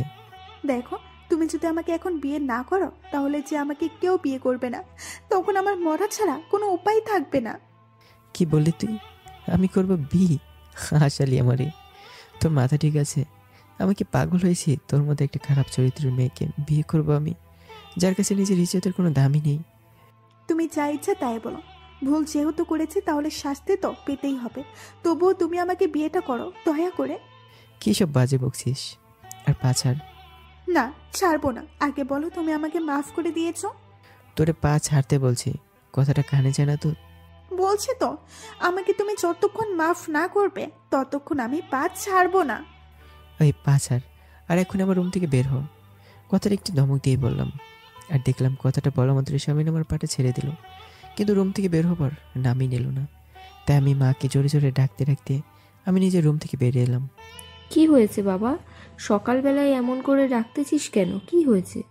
তোমরা কি আমাকে একটু ভালো থাকতে দিবা না নাকি? কেন? আমরা আবার কি করলাম? শারমিন কেন আমাদের বাড়িতে? আর সকাল সকাল শারমিন আমার রুমে কি? এদিকে মা কিছু বলার কি কোথা থেকে যেন বাবা চলে এলো। কেন তুই জানিস না শারমিন কেন এই বাড়িতে? আরও কোথায় যাবে? তুই তো জানিস মেয়েটা যাওয়ার কোনো জায়গা নাই। আর আমি শারমিনকে আসতে বলেছি, আর তোর রুমে আমি নিজে ওকে যেতে বলেছি তোর কাছে ক্ষমা চাইতে। ওকে ফাইন, ক্ষমা করে দিলাম। এখন তাড়াতাড়ি ওকে বাড়ি থেকে যেতে বলো। ও বাড়ি থেকে কেন যাবে?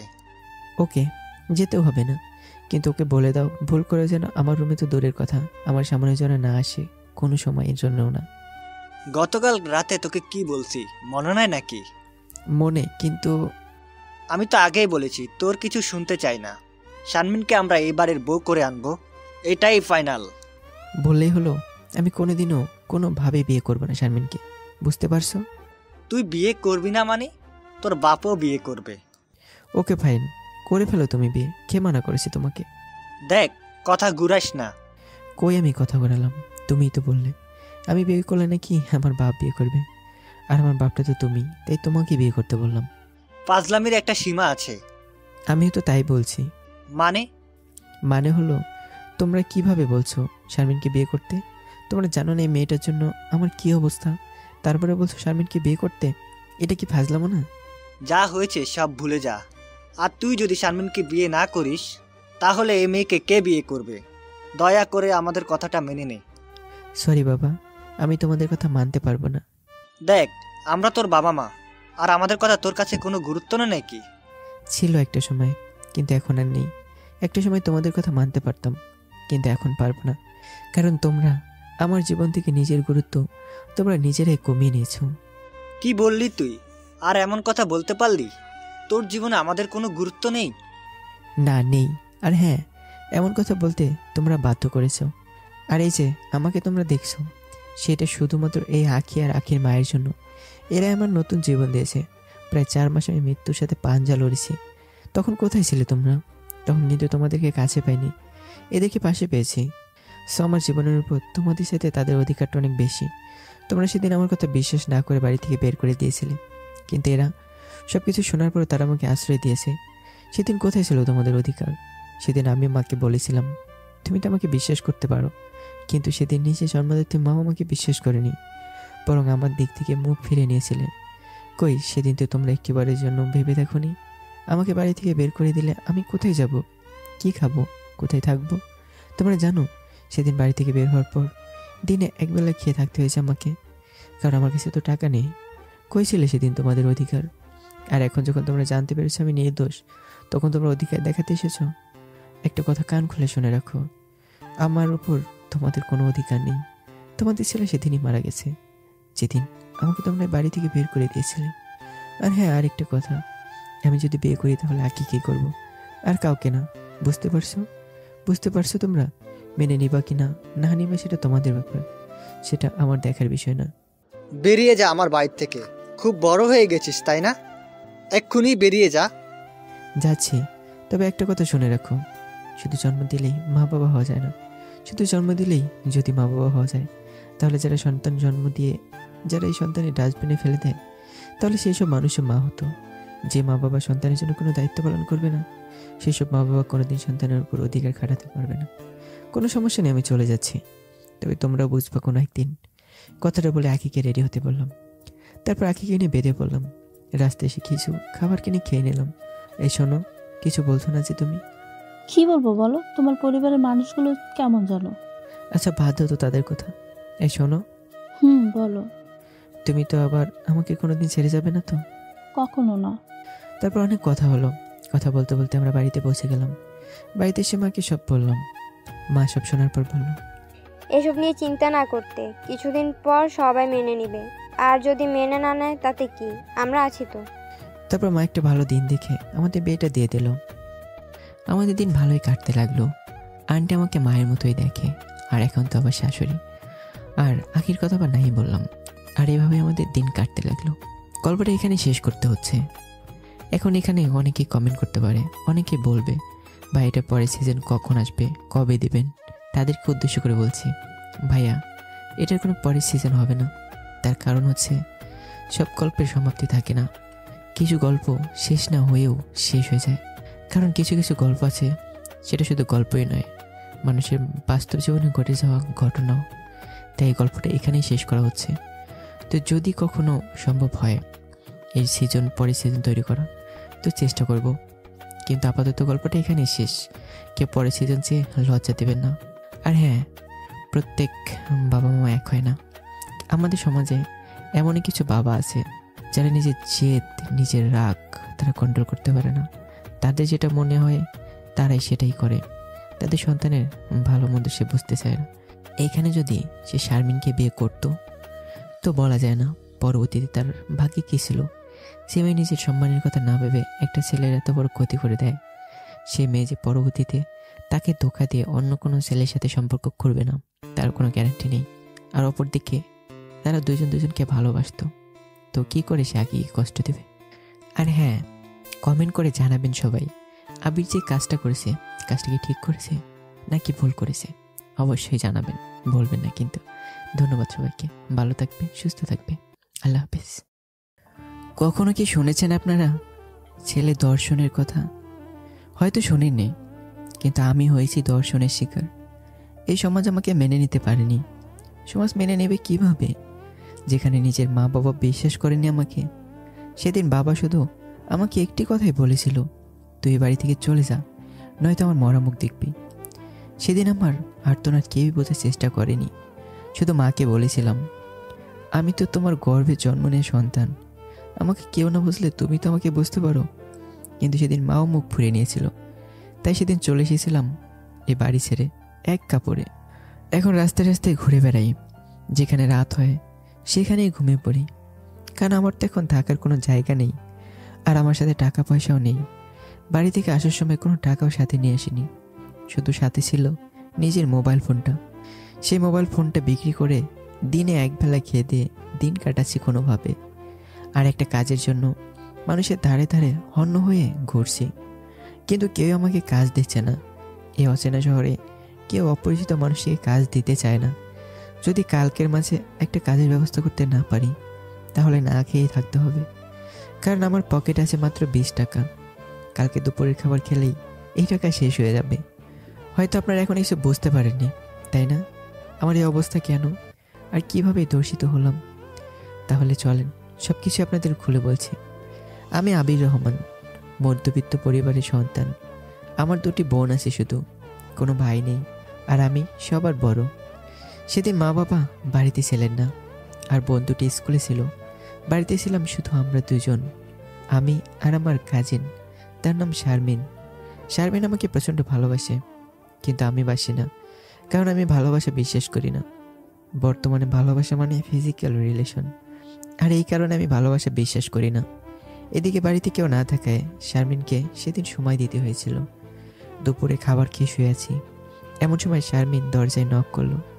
আমি দরজা থেকে না তাকিয়ে শারমিনকে ভিতরে আসতে বললাম। দেখো তো কেমন লাগছে আমাকে শাড়িতে। আমি তো শারমিনের দিকে তাকিয়ে পুরাই অবাক। আর অবাক হবই না বা কেন, শারমিনকে শাড়িতে অসাধারণ সুন্দর লাগছে। কি হলো, কিছু বলছো না কেন? কেমন লাগতেছে আমাকে? শারমিন এমনভাবে কথাটা বলল যেন শারমিন আমার বিয়ে করাবো। খুবই সুন্দর লাগতেছে। শুধুই সুন্দর? আরে না, অনেক ভালো লাগছে, একদম বউয়ের মতোই লাগছে তোকে। সত্যি? হ্যাঁ সত্যি। শারমিন আর কোনো কথা না বলে দরজার দিকে যাচ্ছে। কিরে, কি হলো, রাগ করলি নাকি? কিন্তু শারমিন আমার কথার কোনো উত্তর না দিয়ে চলে গেল রুম থেকে। এদিকে আমি শুয়ে চোখ বন্ধ করে ঘুমানোর প্রস্তুতি নিচ্ছি। এমন সময় দরজায় লক আটকানোর শব্দ শুনতে পেয়ে চোখ মেলে তাকাতেই দেখলাম শারমিন আমার রুমের দরজা লক করছে। কিরে, দরজা লক করলি কেন? এখন যদি মা বাবা এসে দেখে আমি আর তুই দরজা লক করে এক রুমে, তাহলে মা বাবা কি ভাববে? কোনো কথা হবে না, শুধু আদর হবে। কি বলিস সব? তোর মাথা ঠিক আছে তো? দেখো, আমি এত কিছু শুনতে চাই না, শুধু একটু আদর চাই তোমার। দেখ, পাগলামো করিস না, আর এই বিষয় নিয়ে মজা করা ঠিক না। কে মজা করছে তোমার সাথে? আমি তো অনেক আগে থেকেই তোমাকে আমার স্বামী হিসেবে মানি। কিন্তু আমি তো তোরে কোনোদিন ভালোবাসার চোখেই দেখিনি। আমি তোরে আমার বোনের মতোই দেখি, বোনের মতোই মনে করি। তুমি আমাকে বোন ভাবো না বউ ভাবো সেটা দেখার বিষয় এখন না। আর এখন বাড়িতে কেউ নেই, সো আমি এই সুযোগটা কাজে লাগাতে চাই। আর ভাবা ভাবের কাজ পরে করলেও চলবে, এখন আমাকে একটু আদর করো। সম্ভব না। কেন সম্ভব না? দেখ, এই বিষয় নিয়ে মজা করা কিন্তু ঠিক না। কে মজা করছে তোমার সাথে? আর আমি একটু আগে রুমের বাইরে কেন গিয়েছিলাম তুমি জানো? আমি কি করে জানবো? এইটার জন্য। আমি তো অবাক শারমিনের হাতে জিনিসটা দেখে। আমি কল্পনা করতে পারিনি এই জিনিসগুলো নিয়ে আসবেও। শারমিনের হাতে সেফটির প্যাকেট আর পিল ছিল। তোমার মাথা ঠিক আছে? দেখো, এইসব বিষয়ে মজা করা কিন্তু ঠিক না। কে মজা করছে তোমার সাথে? আমি যদি তোমার সাথে মজা করতাম তাহলে কি আমি এগুলো নিয়ে আসতাম? তুমি চাইলে এটা ছাড়াও আমাকে আদর করতে পারো, আমি পিল খেয়ে নেব, তাহলে সন্তান হওয়ার কোনো সম্ভাবনা থাকবে না। তোরে আমি ভালোভাবে বলছি, তুই এখনই আমার রুম থেকে বের হ, নয়তো খারাপ কিছু একটা হবে। কি হবে? আর আমি চাই খারাপ কিছু একটা হোক। এই কথাটা বলেই শারমিন আমার উপর ঝাঁপিয়ে পড়ল। আমি শারমিনকে সরানোর জন্য একটা ধাক্কা দিলাম, আর এদিকে শারমিন খাটের সাইডে গিয়ে একটা বাড়ি খেলো আর জোরে একটা চিৎকার দিল। আমি প্রথমে ভেবেছিলাম হয়তো একটু মাথায় ব্যথা পেয়েছে, তাই হয়তো চিৎকার দিয়েছে, কিন্তু আমি ভালোভাবে লক্ষ্য করে দেখলাম শারমিনের মাথা ফেটে রক্ত বের হয়েছে, আর শারমিন হাত দিয়ে শক্ত করে ধরে আছে। আমি এখন কি করব কিছুই বুঝতে পারছি না। কি থেকে কি হয়ে গেল? এখন মা বাবা যদি জানতে চায় মাথা ফেটেছে কিভাবে, তাহলে কি বলবো? আর এখন শারমিনকে নিয়ে কি করব? কিছুই মাথায় ঢুকছে না। হঠাৎ মনে হলো যা হবার হবে, এখন শারমিনকে নিয়ে কোনো একটা ডক্টরের কাছে যাই। এমন সময়ে মা শারমিনকে ডাকছে, তার মানে মা বাবা বাড়িতে চলে এসেছে। এখন কি হবে? যদি মা বাবা দেখে শারমিনের মাথা ফেটেছে, তাহলে একমাত্র আল্লাহ জানে আমার অবস্থা কি করবে বাবা। এমন সময় শারমিন চিৎকার করে বলছে, দয়া করে তুই আমার এমন সর্বনাশ করিস না ভাই, দয়া করো ভাই, আমি না তোমার ছোট বোন, তাহলে আমার সাথে এমন করো কেন ভাইয়া? এদিকে বাবা মা শারমিনের চিৎকার শুনে দরজায় নক করতে লাগলো। এদিকে আমি শারমিনের পায়ে পড়ে বলতে লাগলাম, বোন, আমায় দয়া করে মিথ্যা অপবাদ দিস না, তাহলে বাবা আমাকে মেরে ফেলবে। এই সমাজের মানুষ আমাকে অনেক খারাপ ভাববে। আমি তোর পায়ে ধরে বলছি, প্লিজ তুই আমার এমন ক্ষতি করিস না। আচ্ছা যাও, কিছুই বলবো না, তুমি গিয়ে দরজাটা খুলে দিয়ে এসো। আমি শারমিনের কথাটা বোকার মতো বিশ্বাস করে দরজাটা খুলে দিলাম। দরজাটা খুলে দিতেই মা বাবা দুজনেই রুমে প্রবেশ করে দেখতে পেল শারমিনের মাথা ফাটা এবং মাথা থেকে রক্ত বের হচ্ছে। বাবা জানতে চাইল কি হয়েছে। তখন শারমিন বলল, ভাই আমাকে নষ্ট করতে চাইছিল। এই তুই এসব কি বলছিস? দেখ, আমি তোর ভাই হয়ে আমি কেন তোকে নষ্ট করতে যাব? প্লিজ সত্যি কথা বল। এদিকে বাবা মা শারমিনের কথাগুলো শুনে রাগে ফায়ার, আর শারমিন সেফটির প্যাকেট ও পিলগুলো মা বাবাকে দেখিয়ে বলল, ভাইয়া যদি আমাকে নষ্ট না করতে চায় তাহলে এগুলো আনার কারণ কি? এগুলো তো তুই নিয়ে এসেছিস, বোন দয়া করে সত্যি কথা বল। তারপর শারমিন মাকে বলল, আমি রুমে বসে টিভি দেখছিলাম, এমন সময় ভাই আমাকে ডাকলো। আমি রুমে আসার পর ভাই আমাকে বসতে বললো, আমি খাটে বসে পড়লাম, আর ভাইয়া ঠিক তখনই দরজা নক করলো। আমি ভাইয়ের কাছে জানতে চাইলাম, দরজা নক করলা কেন? তখন ভাইয়া বলল, এখন তোরে আমি আদর করব, আর কেউ যেন ডিস্টার্ব না করে সেজন্য দরজা নক করলাম। এরপর বাবা আমাকে অনেক মারলো, কেউ আমার কোনো কথাই বিশ্বাস করলো না। তারপর কি হয়েছে সব কিছু তো আগেই বলেছি। সেদিন নিজের বাবা মা আমাকে বিশ্বাস করেনি। শারমিনের বানানো মিথ্যা গল্প শুনে আমাকে বাড়ি থেকে বের করে দিয়েছিল। বাড়ি থেকে বেরিয়ে আসার সময় শুধু একটা কথাই বলে এসেছিলাম, সত্য কখনো চাপা থাকে না, একদিন সত্যিটা তোমরা সবাই জানবে, কিন্তু সেদিন আমাকে তোমরা হাজার খুঁজেও পাবে না। আমার কথা শুনে সেদিন বাবা বলেছিল, তুই যদি আমার সামনে এখন মারা যাস, আমি কিন্তু তোর কবরে এক ফোঁটা মাটিও দিব না। সেদিন বাবার কথা শোনার পর 1 মিনিট আর থাকতে পারিনি। এদিকে পকেটে আছে মাত্র 20 টাকা। আগামীকাল দুপুরে খাবো বলে রাতে খাবার না খেয়েও রাস্তা একপাশে শুয়ে পড়েছি, কিন্তু কোনোভাবেই ঘুম আসছে না। পেটে ক্ষুধা থাকলে কি আর ঘুম আসে? তারপরও মরার মতো পড়ে আছে। এমন সময় কয়েকজন ছেলে এলো। তাদেরকে দেখে মনে হলো তারা নেশা করেছে।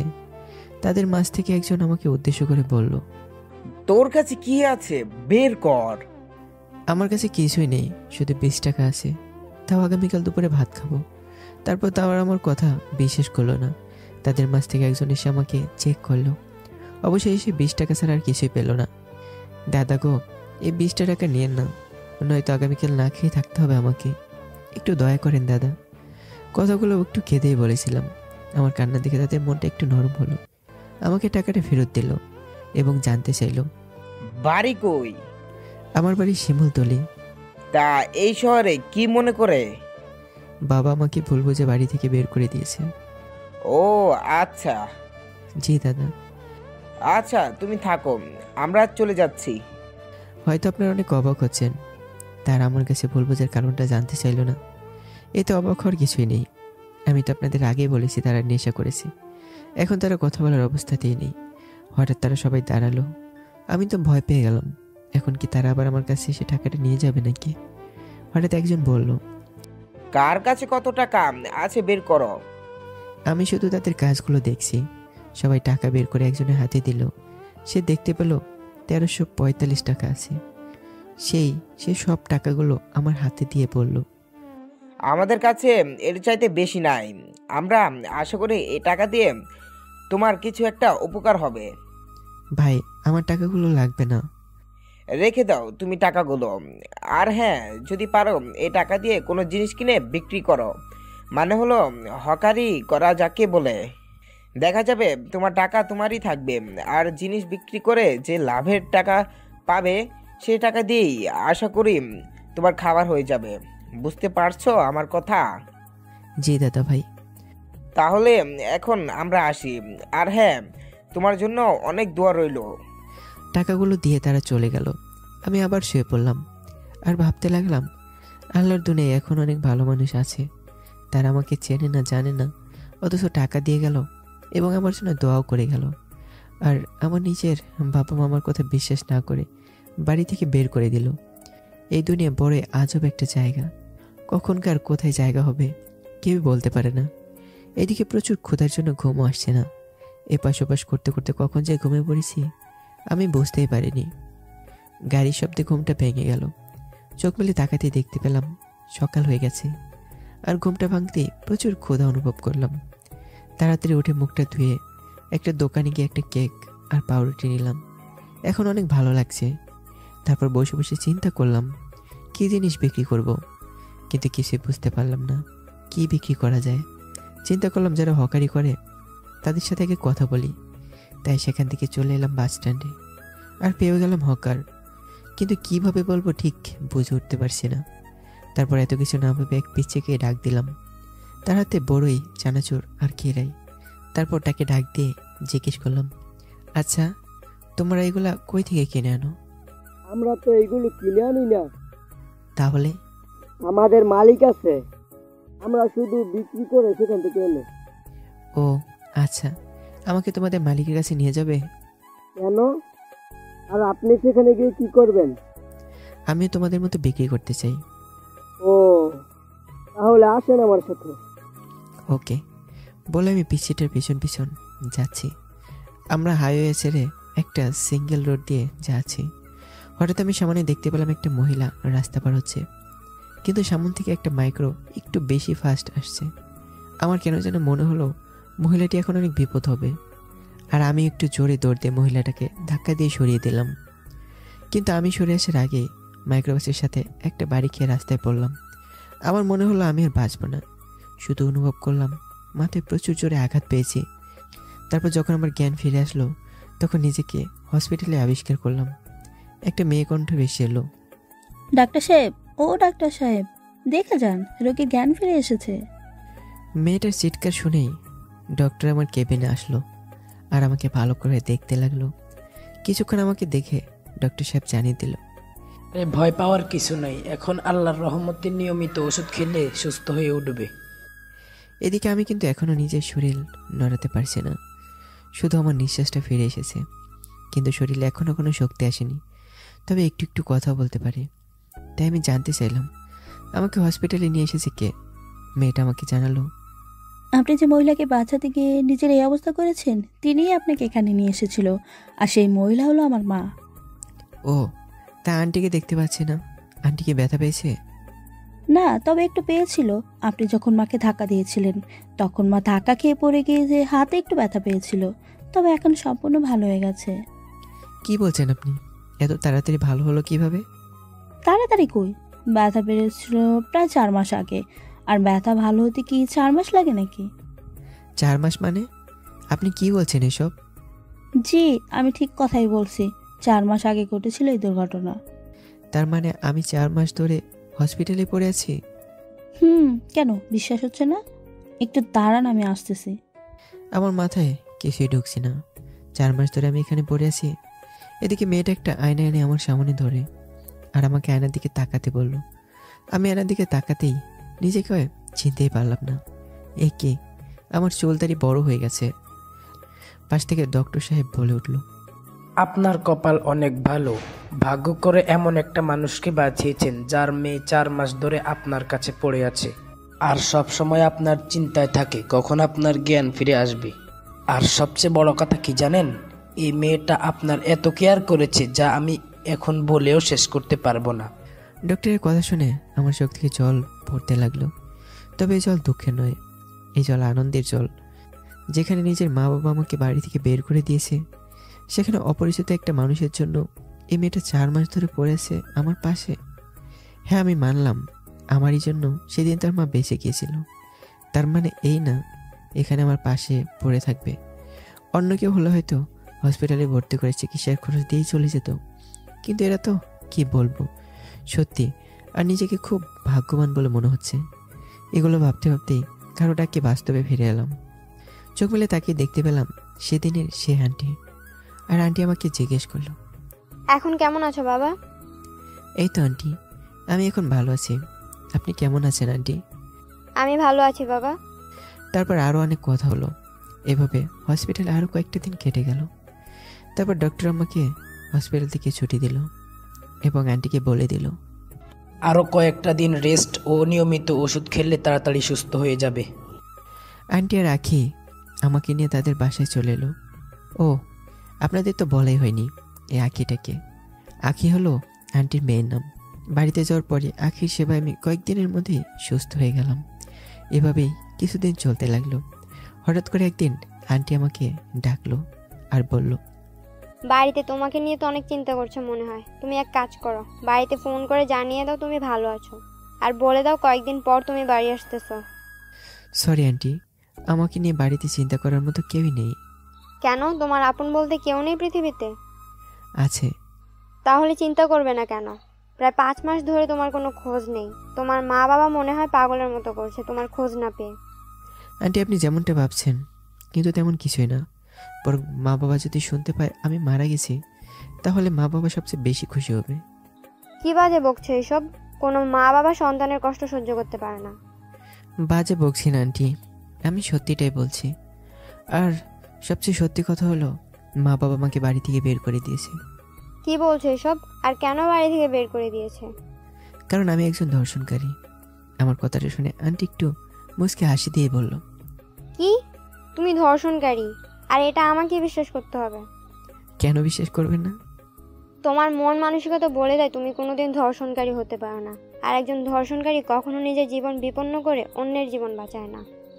আন্টি, আপনার সাথে আমার মাত্র কয়েকটা দিনের পরিচয়, অথচ আপনি বিশ্বাস করেন আমি ধর্ষণকারী হতে পারি না। কিন্তু আমার নিজের আপন মানুষগুলোই বিশ্বাস করে আমি ধর্ষণকারী। নিজের গর্ভধারিণের মাকে সেদিন বিশ্বাস করাতে পারিনি। আমি কোনো নোংরা কাজ করিনি, কিন্তু জানেন আন্টি, সেদিন আমার মাও মুখ ফিরে নিয়েছিল। আমাকে কি একটু খুলে বলবা বাবা সেদিন কি হয়েছিল? হ্যাঁ অবশ্যই আন্টি। তারপর আন্টিকে সব কিছু খুলে বললাম। আমার সব কথা শুনে দেখলাম আন্টির 2 চোখে অশ্রু। আচ্ছা আন্টি, কিছু মনে না করলে একটা কথা বলি? বলো বাবা, কিন্তু তার আগে আমার একটা কথা শোনো। আচ্ছা আন্টি বলেন। তার আগে কথা দিতে হবে আমাকে, আমি যা বলবো তা মেনে নিবা। কিন্তু আন্টি। ভয় পেও না, তোমাকে এমন কিছু বলবো না যা তুমি মানতে পারবে না।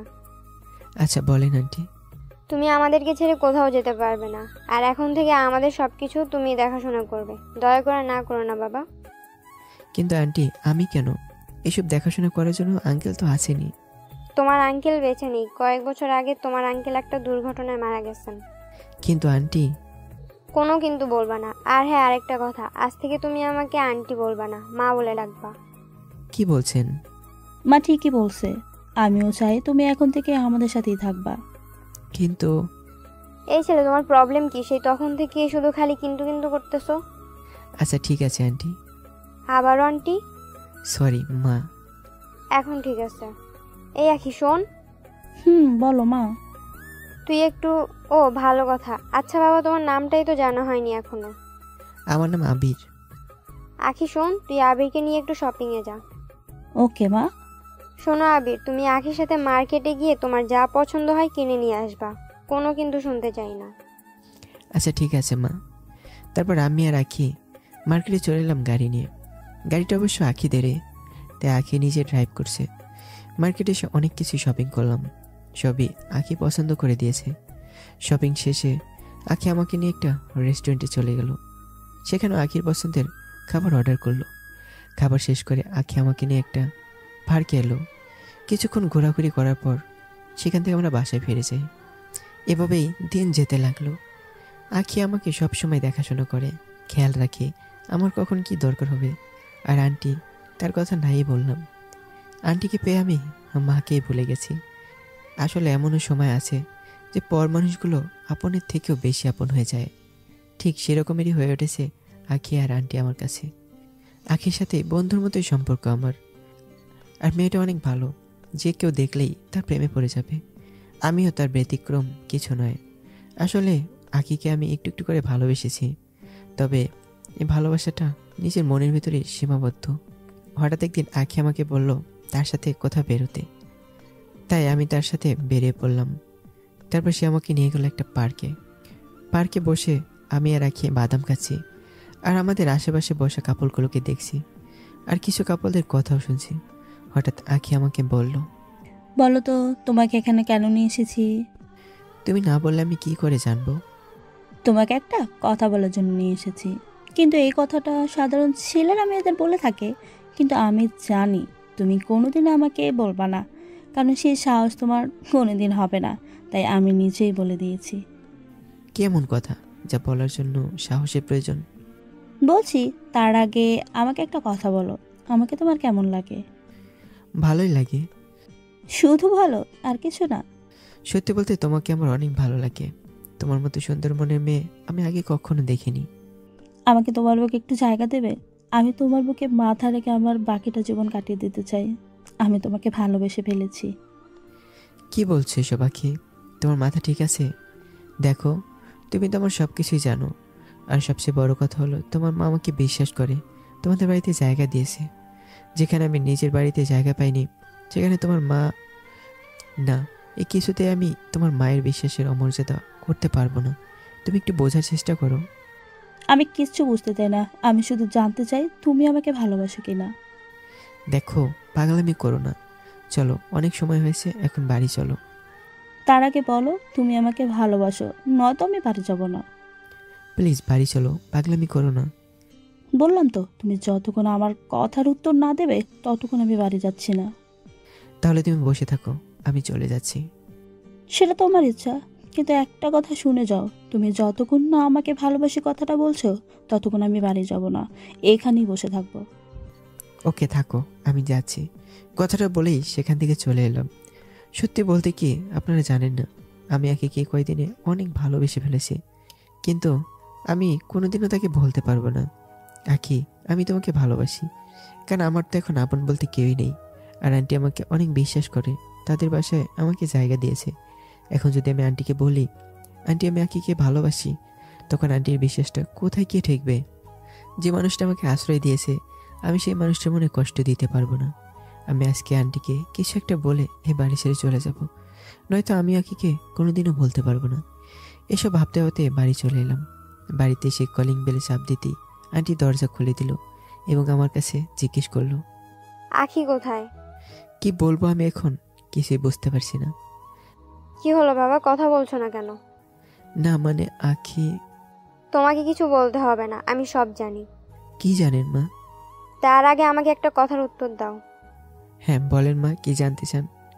তুমি কি করেছো আমার মেয়েটাকে? আমি কি করেছি আবার? কি বলছেন এসব মা? তুমি কি কিছুই বুঝতে পারছো না আমি কি বলতে চাইছি? মা, আমি সত্যি বলছি, আমি কিছুই করিনি। আমাকে বিশ্বাস করো মা। দেখো, তোমাকে খুব বিশ্বাস করেছিলাম, ভেবেছিলাম তুমি অন্য 8-10টা ছেলের মতো না, কিন্তু মাগো তুমি বিশ্বাস করো, আমি আঁকিকে কিছুই বলিনি। আর মিথ্যে বলতে হবে না। আর কাকে বিশ্বাস করতে বলছো? তোমাকে বিশ্বাস করতে বলছো? তোমার কথা শুনে তো আমার হাসি পাচ্ছে। মা তুমি আমাকে ভুল বুঝছো। যা বোঝার বুঝতে পারছি। তুমি এখনই আমার বাড়ি থেকে বেরিয়ে যাও, আর ভুল করেও তোমার মুখটা যেন না দেখি। আচ্ছা ঠিক আছে মা, আমি চলে যাচ্ছি। তবে একটা কথা মনে রাখবেন মা, আমি কোনো ভুল করিনি। তারপরে যদি আমার অজান্তে আপনার কাছে আমার কোনো ব্যবহারে কষ্ট পেয়ে থাকেন, তাহলে আমাকে ক্ষমা করে দিবেন। আর হ্যাঁ, আমি আপনাদের কাছে সারা জীবন কৃতজ্ঞ থাকব। আপনারা আমার জন্য অনেক করেছেন, যা আমার মা বাবাও করেনি। কথাগুলো বলেই বাসা থেকে বেরিয়ে আসছিলাম, তখন পিছন থেকে আন্টি আমাকে ডাক দিল। যাবার আগে আমার একটা কথা শুনে যাও। হ্যাঁ আন্টি বলেন। কি হলো, তুমি আমাকে আন্টি কেন বলতেছো? তাহলে কি করব? মা বলার অধিকারটা যে আমি হারিয়ে ফেলেছি। কে বলেছে মা বলার অধিকার হারিয়ে ফেলেছো? সব কথা বলতে হয় না, কিছু কথা বুঝেও নিতে হয়। ভালোই তো বোঝো তাহলে, কিন্তু তুমি আসল জিনিসটাই বোঝো না। আর সেটা হলো আমার মেয়েকে তুমি কোনোদিন বোঝার চেষ্টাও করোনি। যদি আখিকে একটু বোঝার চেষ্টা করতে, তাহলে আজকে আখিকে এভাবে একা রেখে চলে আসতে পারতে না। আসলে মা, আমি আঁকিকে রেখে আসতে চাইনি। অনেকবার বলেছি বাড়ি আসতে, কিন্তু সে রাজি না। বলে আমি যদি তাকে... তুমি তাকে কি বলো বাবা? থামলে কেন? বলা যাবে না। আচ্ছা বলতে হবে না, আমি সব জানি। কি জানেন আপনি মা? তার আগে বলো তুমি আখিকে পছন্দ করো কিনা। কি বলছেন এসব মা? আঁকি অনেক ভালো একটা মেয়ে, তাকে পছন্দ করবে না এমন মানুষ আছে পৃথিবীতে? আছে বাবা, আছে। কে যে আঁকির মতো মেয়েকে পছন্দ করে না? সত্যি বলতে কি মা, তার চোখের সমস্যা আছে নিশ্চয়ই। সেই মানুষটা আর কেউ না, সেই মানুষটা তুমি নিজেই, যাকে একটু আগে পছন্দ করো না কথাটা বলে পার্কে একা রেখে চলে এসেছো। তুমি কি ভেবেছিলে তুমি আখিকে ভালোবাসলে আমি তোমাকে বাড়ি থেকে বের করে দিব, তাই না? আমার প্রতি তোমার এই বিশ্বাস? কি বলছেন মা এসব? আর আমি যে আঁকিকে একা রেখে চলে এসেছি, এসব কথা আপনি জানেন কিভাবে? আখি সব বলেছে আমাকে ফোন দিয়ে, আর এটাও বলেছে তোমাকে যেন বাড়ি থেকে বের করে দিই। তাই তো তোমাকে বাড়ি থেকে বের করে দিয়েছি। এখন যদি এই বাড়িতে তোমার থাকতে ইচ্ছা হয়, তাহলে আখির কাছ থেকে পারমিশন নিয়ে থাকতে হবে। এছাড়া আমি কিছুই করতে পারছি না বাবা। আমি মায়ের কথা শুনে তাড়াতাড়ি পার্কে চলে এলাম। আর অন্য বুদ্ধি করলাম, এমনভাবে আঁকিকে বলবো যেন আঁকি আমার কথা শুনে অভিমান না করে বরং কেঁদে দিবে। আমি পার্কে গিয়ে যা দেখলাম, তার জন্য আমি মোটেও প্রস্তুত ছিলাম না। একটু দূর থেকে দেখতে পেলাম আঁকি অন্য একটা ছেলের হাত ধরে হাঁটছে। এই দৃশ্য দেখার পর আমার মাথায় রক্ত উঠে গেল। আমি সোজা গিয়ে ছেলেটার কলার ধরে একটা ঠাস করে বসিয়ে দিলাম। দ্বিতীয়টা দিতে যাব, ঠিক তখনই আঁকি আমার হাতটা ধরে ফেললো। ওই হাতটা ছাড়। আরও সাহস কিভাবে হলো তোমার হাত ধরার? আমার হাত কে ধরবে কে ধরবে না সেটা আমার ব্যাপার। তোমাকে এই বিষয় নিয়ে নাক না ঘামালেও চলবে। আর তোমার সাহস হলো কিভাবে ওকে মারার? আমি এত কিছু জানি না, শুধু জানি তোমার হাতটা ধরতে কেউই পারবে না, কোনো দিনও না। কথাটা বলে আরেকটা বসে দিলাম ঠাস করে। আবির ভালো হচ্ছে না কিন্তু। আর ওকে মারার অধিকার তোমাকে কে দিল? আমি তো আগেই বলেছি আমি কিছুই বলতে বাধ্য না। আবারও দিলাম আরেকটা ঠাস করে। ভাইয়া আমাকে আর মারবেন না, দয়া করে আমার একটা কথা শুনুন। তারপর যদি আমাকে মারতে ইচ্ছা হয় তাহলে পরে মারবেন, কিন্তু আগে আমার কথাটা শুনুন। আমি তো বলেছি আমি কারো কোনো কথা শুনবো না। তুই শুধু বল, তুই আমার বইয়ের হাত ধরে সাহস পেলি কোথায়? ওই কে, তোমার বউ? কেন তুমি? এখানে তো তোমাকে ছাড়া আর কেউ নেই। এই তুমি আমাকে কবে বিয়ে করলা? সেই কথা পরে বলবো, আগে ছেলেকে ভালো করে শিক্ষা দিয়ে নিই। এই শোনো, বলছি না এখন কোনো কথা শোনাশুনি নেই। আগে এই ছেলেকে তোমার হাত ধরার শিক্ষাটা দিয়ে নিই ভালো করে। এই ছেলের কোনো দোষ নেই। আর এই ছেলেটা আমার বন্ধু, আমার কথা মতো সে শুধু অভিনয় করেছে মাত্র। কি? কিন্তু কেন? কি করব বলো? তুমি তো আমাকে ভালোবাসো না, তাই তোমাকে বোঝানোর জন্য যে তোমার সামনে যদি আমি অন্য কারো হাত ধরে ঘুরে বেড়াই, তাহলে হয়তো তুমি কিছুটা বুঝবা প্রিয় মানুষ হারানোর কষ্ট। এই দেখো, আমি এমনিতে অনেক কিছু হারিয়েছি, শেষ পর্যন্ত তোমাকে হারাতে চাই না। আমি হারালে তোমার তাতে কি? তুমি তো আর আমাকে ভালোবাসো না। কে বলেছে তোমাকে আমি ভালোবাসি না? তোমাকে আমি নিজের থেকেও বেশি ভালোবাসি। কিন্তু তার আগে আমাকে একটা কথা বলো তো। কি কথা? আমি যে এখানে আসবো সেই খবর তোমাকে কে দিল? কেন? মা বলেছে তুমি আমার কাছে আসতেছো। আর সবচেয়ে বড় কথা হলো একটু আগে তুমি এখানে এসে যা দেখতে পেলে সেটাও মায়ের প্ল্যানিং। ও আচ্ছা, তার মানে তোমাকে যখন এখানে একা রেখে বাসায় ফিরে গেলাম আর মা যে আমাকে উল্টাপাল্টা কথাগুলো বললো, তার জন্য তুমিই দায়ী? মানে? মানে হলো আমি বাসায় ফেরার আগে তুমি মাকে সব কিছু ফোনে বলে দিয়েছো। 100%। ওকে, এখন চলো বাসায় যাই, অনেক বেলা হয়েছে। না, আমি বাসায় যাব না। কিন্তু কেন? আমি তো আগেই বলেছি, যতক্ষণ আমাকে তুমি ভালো না বাসবে ততক্ষণ আমি যাব না। আচ্ছা বলছি, আমি তোমাকে ভালোবাসি, এবার হয়েছে? না, হয়নি। তাহলে? তুমি আমাকে সুন্দর করে প্রপোজ করো, তারপর আমি ভেবে দেখবো তোমাকে আমি ভালোবাসতে পারি কিনা। এখানে ভাবার কি আছে? তুমি তো আমাকে কথাটা শেষ করার আগে আখির মোবাইলটা বেজে উঠলো। হঠাৎ আখি ফোনটা রিসিভ করে আমাকে বলল, তাড়াতাড়ি বাড়ি যেতে বলেছে মা। তাহলে চলো। জি না, আমি তো আগেই বলেছি তুমি যতক্ষণ আমাকে ভালোবাসার কথা না বলবা ততক্ষণ আমি বাড়ি যাচ্ছি না। সো আগের প্রপোজ করবা, তারপর বাড়ি যাব। তাই নাকি? তাহলে থাকো, আমি যাচ্ছি। কই যাও তুমি? বাড়িতে। ওকে যাও, আমি অন্য ছেলের হাত ধরে ঘুরে বেড়াবো। তোমার যা ইচ্ছা তুমি তাই করো, তাতে আমার কি? কথাটা বলেই আমি চলে এলাম। আমি কিন্তু সত্যি সত্যি অন্য ছেলের সাথে চলে যাব। আখির কথার কোনো উত্তর না দিয়ে চলে এলাম। সত্যি বলতে একটা গোলাপ ফুলের জন্য এসেছি। আপনারা বলেন প্রপোজ করব, অথচ ফুল থাকবে না, এটা কেমন দেখাবেন না? এখানে আসার সময় এক জায়গায় ফুল বিক্রি করতে দেখে আসছি, সেখান থেকে কিছু ফুল কিনে লুকিয়ে নিয়ে আবার আখির সামনে গেলাম। সামনে যেতেই আখি আমার সাথে খুব রাগারাগি করছে, কিন্তু আমি কোনো কথার উত্তর দিলাম না। এখন যদি আমি কথা বলি তাহলে এখানে আমাকে মেরে ফেলবে, তাই কিছুই বললাম না। এদিকে আমি কিছুই বলছি না দেখে আরও বেশি রেগে গেল আখি। এমন সময় আমি হাঁটু গেড়ে বসে গোলাপ ফুলগুলো বাড়িয়ে দিয়ে বললাম, তুমি কি আমার জীবনের গল্পের নায়িকা হবে? কথা দিচ্ছি কোনোদিন তোমাকে ছেড়ে যাব না, অনেক ভালোবাসবো তোমাকে। কথাটা শেষ করার আগেই আখি আমার হাতের ফুলগুলো নিয়ে, সত্যি বলছে তো ছেড়ে যাবে না কোনোদিন আমায়? বলতে আখি আমাকে জড়িয়ে ধরলো। কিছুক্ষণ পর বললাম, চলো তাহলে বাসায় যাই। এটা তারা কেন মশাই? তোমার সাথে আরো কিছুটা সময় ঘুরি। কিন্তু মা যে বলেছে তাড়াতাড়ি বাসায় যেতে। তাতে কি? মা তো জানে না তুমি আমার সাথে প্রেম করতেছো। আমি বাড়ি গিয়ে আছি মাকে বলবো, মা ও মা তুমি ওকে বাড়ি থেকে বের করে দাও। কত বড় সাহস, ও আমাকে প্রেমের প্রস্তাব দেয়। তুমি এমন কেন বলবে? তুমি কিন্তু এমন বললে আমি বাড়ি ছেড়ে চলে যাব, আর কোনোদিনও আসবো না। ওই মেরে তোমার পা ভেঙে দিব, তারপর দেখবো কিভাবে বাড়ি থেকে চলে যাও। আমার পা ভাঙলে তোমারই তো কষ্ট হবে, আমাকে তখন তোমাকে সেবা করতে হবে। করবো, কোনো সমস্যা নেই, তবুও তো তুমি বাড়ি ছেড়ে যেতে পারবে না। তাই? তাই। আচ্ছা তাহলে যাবো না কোথাও, এখন চলো বাড়ি যাই। আচ্ছা চলো। তারপর বাড়ি চলে এলাম। বাড়ি এসে আখি মায়ের কাছে বলতে শুরু করে দিয়েছে আমি কেমন করে তাকে প্রপোজ করেছি। একদম কিছুই বাদ রাখলো না বলার, সব কিছু একদম খুলে খুলে বলতে লাগলো। কিছুক্ষণ পর মা আমাকে ডাক দিল, বাবা এদিকে আসো তো একটু। আমি কাছে যেতেই মা বলতে লাগলো, আমি ভাবতেছিলাম তোমাদের বিয়েটা তাড়াতাড়ি দিয়ে দিব। কোনো সমস্যা নেই মা, কিন্তু একটা কথা বলার ছিল। বাবা বলো। বাবা মা আমাকে যতই পর করে দিক, কিন্তু আমি চাই বিয়ের আগে আমি আর আখি দুজনে বাবা মায়ের দোয়া নিয়ে বিবাহ করতে। আচ্ছা যাও তাহলে। আমি মায়ের সামনে দাঁড়িয়ে ফোনটা বের করলাম বাড়িতে ফোন দিব বলে। তখন মুহূর্তে মনে হলো বাড়িতে ফোন না দিয়ে রাজীবকে ফোন দিই। রাজীব হলো আমার বেস্ট ফ্রেন্ড, আমার বাড়ির সাথে হতে বাড়ি। রাজীবকে ফোন দিতে কলটা রিসিভ করে জানতে চাইলো কে আমি। আমি আমার পরিচয়টা দিতে রাজীব কেঁদে দিল, কোথায় হারিয়ে গিয়েছে? একটাবার আমার কথা মনে হলো না? জানিস আমি সব শুনেছি সেদিন কি হয়েছিল। শোন, তোর বাবা তোরে পাগলের মতো খুঁজতে লাগছে এদিক ওদিক। বাবা কেন খুঁজতেছে আমাকে? সেদিন তো বাবা আমাকে বাড়ি থেকে বের করে দিয়েছে। বাড়ির সবাই জেনে গেছে এখন তুই সেদিন কোনো অপরাধ করিস নাই। কিভাবে জানলো আমি অপরাধ করিনি?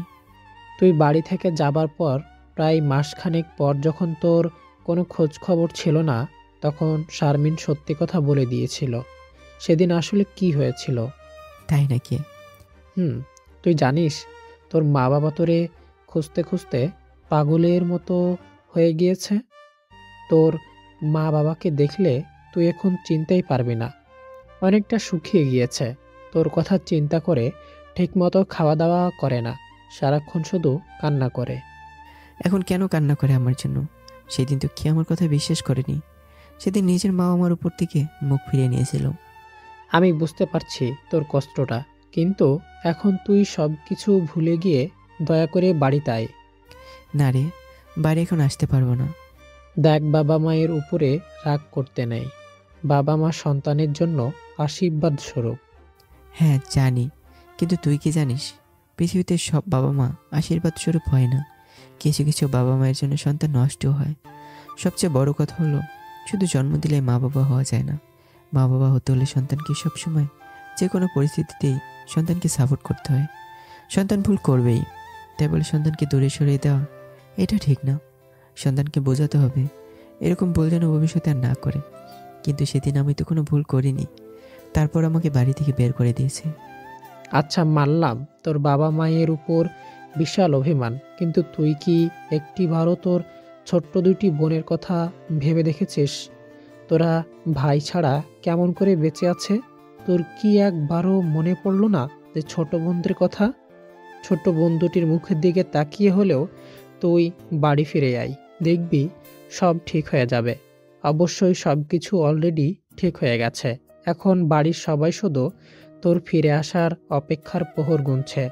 তুই কবে ফিরে আসবি? আচ্ছা দেখি আমি আগামীকাল বাড়ি আসতে পারি কিনা। তুই চেষ্টা করলেই পারবি। আচ্ছা ঠিক আছে, তাহলে ভালো থাকিস তুই। আল্লাহ হাফেজ। আল্লাহ বাঁচিয়ে রাখলে আগামীকাল দেখা হচ্ছে আমাদের। আচ্ছা ঠিক আছে। ফোনটা কাটতে যাব এমন সময় একটা কথা মনে পড়লো। এই শোন। বল, কি বলবি? তোর জন্য একটা সারপ্রাইজ আছে। অবশ্য সারপ্রাইজটা সবার জন্যই। কি সারপ্রাইজ? সেটা এখন বলা যাবে না, তাহলে সারপ্রাইজ কিভাবে থাকবে? আচ্ছা ঠিক আছে, তাহলে কালকেই দেখব কি সারপ্রাইজ। ওকে, এখন তাহলে ফোন রাখছি, আগামীকাল দেখা হবে। ওকে, ভালো থাকিস তুই। ওকে ভালো থাকতে বলে ফোনটা কেটে দিলাম। তারপর মায়ের কাছে গিয়ে বললাম, আগামীকাল আকিকে নিয়ে আমাদের বাড়িতে যেতে চাই। আপনি কি বলেন মা, আকিকে আমার সাথে নিয়ে যেতে দিবেন কি? তুমি আখিকে নিয়ে যাবে, এতে আমার কাছে বলার কি আছে? আমি তো আগেই বলে দিয়েছি আখির দায়িত্ব তোমার। তো তুমি আখিকে নিয়ে কোন সময় কোথায় যাবে সেটা তোমার বিষয়। তারপরও মা, আপনার হুকুম ছাড়া আমি নিজেও কোনোদিন কোথাও যাব না। আসলে মা, একটু আগে আমি বাড়ির পাশের এক ফ্রেন্ডকে ফোন দিয়েছিলাম। তারপর বাড়িতে কী হয়েছে সব কিছু আমি মাকে খুলে বললাম। মা সব কিছু শুনে আমাকে জানিয়ে দিল। তাহলে তোমার দেরি করা ঠিক হবে না, তুমি বরং আগামীকাল সকালে বাড়ির উদ্দেশ্যে আখিকে নিয়ে বেরিয়ে পড়ো। পরের দিন আকিকে নিয়ে বাড়ির উদ্দেশ্যে গাড়ি নিয়ে বেরিয়ে পড়লাম। বাড়ির কাছে পৌঁছে দেখতে পেলাম একটা দোকানে বাবাকে বসা। আকিকে বললাম গাড়িটা একটু থামাতে। এই কি, বাবা শরীরের অবস্থা কি করেছে! বাবাকে দেখে মনটা আমার কেঁদে উঠল। খুব ইচ্ছে করছিল গাড়ি থেকে নেমে বাবার কাছে গিয়ে বলি, বাবা আমি ফিরে এসেছি, তুমি আর আমার জন্য চিন্তা করো না, তোমার ছেলে তোমার কাছে ফিরে এসেছে, তোমার আর কোনো চিন্তা নেই বাবা। চলো বাবা এখন বাড়িতে, তোমার সাথে বসে খাবার খাওয়া হয় না অনেক দিন। বাবা তোমার বকাও শোনা হয় না অনেক দিন। বাবা, ও বাবা, তোমার সাথে বসে আড্ডাও দেওয়া হয়নি অনেক দিন। কথাগুলো ভাবতেই কখন যে দু চোখের জল এসেছে বুঝতে পারিনি। চোখের জল মুছে গাড়ি থেকে নামতে যাব, তখন আখি জানতে চাইল, কোথায় যাও তুমি? আর তোমার চোখে জল কেন? কি হয়েছে একটু বলবো আমাকে? ওই যে লোকটাকে দেখতে পাচ্ছ, ওই লোকটা শরীরের অবস্থা দেখে আমার চোখের জল এসে গেছে। কে ওই লোক? আর তোমার সাথে তার কি সম্পর্ক? উনি আর কেউই নেন, উনি আমার জন্মদাতা পিতা। কথাটা বলে এগিয়ে গেলাম বাবার কাছে। তখন হঠাৎ করে মনে হলো বাবার সেদিনই সেই কথাটা। আমার মুখ তাকে দ্বিতীয়বার দেখাতে নিষেধ করেছে। শুধু তাই নয়, আমার মুখ যদি আমি দ্বিতীয়বার দেখাই তাহলে আমি নাকি বাবার মরা মুখ দেখব। কথাটা মনে পড়তেই পিছিয়ে আসলাম। বাবার সামনে যাওয়ার সাহসটা আর হলো না। ফিরে এলাম গাড়িতে। আকিকে বললাম গাড়িতে আগে বাড়াতে। সোজা বাড়িতে চলে এলাম। গাড়িটা বাড়ির পিছনে থামাতে আমি দেখতে পেলাম মা বাড়ির বাইরে বেরিয়ে আসলো। আসলে গাড়ি নিয়ে কেউ কোনোদিন আমাদের এলাকায় প্রবেশ করেনি, তার উপর আবার বাড়ির পিছন দিয়ে গাড়ি থামিয়েছে। তাই মা দেখতে আসছে আসলে গাড়ি নিয়ে কে আবার এসেছে। আমি মাকে দেখে গাড়ি থেকে নেমে দাঁড়ালাম। মা আমাকে দেখা মাত্রই দৌড়ে এসে জড়িয়ে ধরে কান্না করে দিল। কোথায় ছিলি বাবা এতদিন? আমাদের কথা কি একটি বারের জন্যেও মনে হয়নি? একটুও কি দেখতে ইচ্ছে করেনি আমাদেরকে? ইচ্ছে করবে না কেন, অনেকে ইচ্ছে করতো, কিন্তু কোনো উপায় ছিল না। যে তোমরা তো আমাকে বাড়ি থেকে বের করে দিয়েছিলে, তাহলে বলো কি করে ফিরে আসবো বাড়িতে? বাবা, আমাদের ভুল হয়েছে, এবারের মতো আমাদের মাফ করে দে। কি বলছে এসব? তোমাদের কেন ভুল হবে? সন্তানের কাছে বাবা মায়ের কোনো ভুল নেই। আর মাপ তোমরা কেন চাচ্ছ? তোমরা আমার কাছে মাপ চাইলে যেমন পাপ হবে মা। চল বাবা, বাড়ির ভেতরে চল। একটু দাঁড়াও, আমার সাথে আরেকজন আছে। কি? তোমরা আমাকে বাড়ি থেকে বের করে দেওয়ার পর আমি যাদের কাছে ছিলাম, আর সবচেয়ে বড় কথা হলো এই মানুষটার জন্য এখন আমি বেঁচে আছি। কে সেই মহান ব্যক্তি? আমি আখিকে গাড়ি থেকে নামতে বললাম, আর আখিকে মায়ের সাথে পরিচয় করিয়ে দিলাম। তারপর আখি মাকে সালামও করলো। তারপর মা আমাদেরকে বাড়ির ভেতর নিয়ে গেল। বাড়িতে ঢুকতেই দেখতে পেলাম আমার ছোট বোন দুটো বারান্দায় দাঁড়িয়ে আছে। কোথায় এতদিন পর আমাকে দেখে ভাইয়া ভাইয়া বলে দৌড়ে আসবে আমার কাছে, কিন্তু তারা কেউই আমার কাছে এলো না। বরং আমাকে দেখার পর তারা দুজনেই মুখ ফিরে নিল। আমি বুঝতে পারলাম আমার বোন দুটো আমার উপর বিশাল অভিমান করে আছে। তাই আমি নিজেই বোনের কাছে গিয়ে তাদেরকে ডাকলাম, কিন্তু তারা তো আমার কথা কানেই নিল না। সরি বোন, আমার ভুল হয়ে গেছে, প্লিজ এবারের মতো মাফ করে দে আমাকে। এখন মাপ চাইছো কেন? এতদিন মনে ছিল না তোমার দুটি বোন আছে, যে বোন দুটি তোমাকে ছাড়া এক মুঠো ভাতও কোনোদিন খায়নি একা? একটি বারও কি ভেবেছো কখনো তোমার ছোট বোনগুলোর কথা? ভেবেছো কি কোনোদিন তোমাকে ছাড়া কেমন করে বেঁচে আছি? আমি কোনো কথার জবাব না দিয়ে হাঁটু কেটে বসে বললাম, আর বোনদের উদ্দেশ্য করে বললাম, আমাকে তোরা মার, কিন্তু দয়া করে আমার উপর তোরা অভিমান করে থাকিস না। বোন দুটি আমাকে জড়িয়ে ধরে কাঁদতে লাগলো। আমি নিজেকে সামলে রাখতে পারলাম না। আমি তাদেরকে জড়িয়ে ধরে কান্না করতে লাগলাম। হঠাৎ পিছন দিকে কেউ আমার মাথার উপর হাত রাখলো। আমি মাথাটা একটু ঘোরাতেই দেখতে পেলাম বাবা আমার মাথায় হাত বুলিয়ে দিচ্ছে। আমি বোনদেরকে ছেড়ে দিয়ে বাবার পা জড়িয়ে ধরলাম। কি করছিস বাবা? ভুল তো আমি করেছি, তুই কেন পা ধরে ক্ষমা চাইতে আসিস? আয় বাবা, আমার বুকে আয়। তুই আমার বুকে এসে আমাকে ঠান্ডা কর। আমার বুকটা যে তোর জন্য হাহাকার করছে। আমি বাবাকে জড়িয়ে ধরলাম। বাবার কান্না দেখে আর নিজেকে সামলাতে পারলাম না, তাই আমি কেঁদে উঠলাম। এদিকে আমার বাবার কান্না দেখে মা আমাকে বাবার কাছ থেকে ছাড়িয়ে নিয়ে রুমে এলো। আর আসার সময় আমার মা বোনদেরকে উদ্দেশ্য করে বলল, আখিকে তোদের রুমে নিয়ে যা। এদিকে মা আমাকে রুমে নিয়ে এসে আমাকে বলল, তাড়াতাড়ি ফ্রেশ হয়ে খেতে আয়, আমি আখি মামনিকে ফ্রেশ হওয়ার ব্যবস্থা করতেছি। মা চলে আসার পর আমি ফ্রেশ হয়ে খেতে এলাম। আর এসে দেখি আমার জন্য সবাই খাবার টেবিলে অপেক্ষা করছে। অনেকদিন পর আজকে মা বাবা বোনদের সাথে খাবার খেতে বসলাম। অনেক ভালো লাগছে আজকে, আমার বলে বোঝাতে পারবো না। খাবার শেষ করে রাজীবকে ফোন দিলাম। ফোন রিসিভ করতেই বললাম, কোথায় তুই? আমি তো বাড়িতে, তুই কই? আমি তো বাড়িতে বসে মা বাবার সাথে আড্ডা দিচ্ছি। তুইও আমাদের বাড়িতে আয় তাড়াতাড়ি। আচ্ছা, আসতেছি। কিছুক্ষণ পর রাজীব চলে এলো। এদিকে মা বাবার সাথে আখির পরিচয় করিয়ে দিয়েছি, কিন্তু একটা কথা কাউকে বললাম না। আমি যে মরার পথেই ছিলাম সেই কথা কাউকে বললাম না। সেই কথা বললে হয়তো মা বাবা কান্না করবে, তাই জানালাম না কাউকে। শুধু বললাম আখিদের বাড়িতে আমার জায়গা হয়েছিল। রাজীবকেও ঠিক একই কথা বললাম। বিকেলবেলায় আমি আখি আর রাজীব একটু ঘুরতে বের হলাম, আখিকে আমাদের এলাকা ঘুরে দেখানোর জন্য। সন্ধ্যার আগেই আমি আখিকে নিয়ে বাড়িতে চলে এলাম। এদিকে রাতে খাবার সময় বাবা আমাকে বলল, তোর সাথে একটু কথা আছে। হ্যাঁ বলো বাবা, কি বলবে? এখন না, আগে খাবার শেষ করো, তারপর বলি। তারপর খাবার শেষ করে বাবার রুমে বাড়ির সবাই মিলে বসলাম। তখন বাবা বলতে লাগলো, আচ্ছা, যা হওয়ার তো হয়ে গেছে। এদিকে সবাই জানে শানমিন অনেক বড় ভুল করেছে। আচ্ছা বাবা, সেসব কথা বাদ দাও তো, আমি সব ভুলে গেছি। কিন্তু একটা দিক রক্ষা করতে হবে। কি বাবা? শারমিনের তো ইজ্জত বলতে কিছুই নেই, কাদের সামনে যেতে পারে না। আমরা ঠিক করেছি তোর সাথে শারমিনের বিবাহ দিব। কি বলছো বাবা, তোমার মাথা ঠিক আছে? আমার মাথা ঠিক আছে। দেখ, তুই যদি এখন বিয়ে না করছ, তাহলে শারমিনের কোনো দিনও বিয়ে হবে না। তুই আজকে সারা রাত ভেবে দেখ।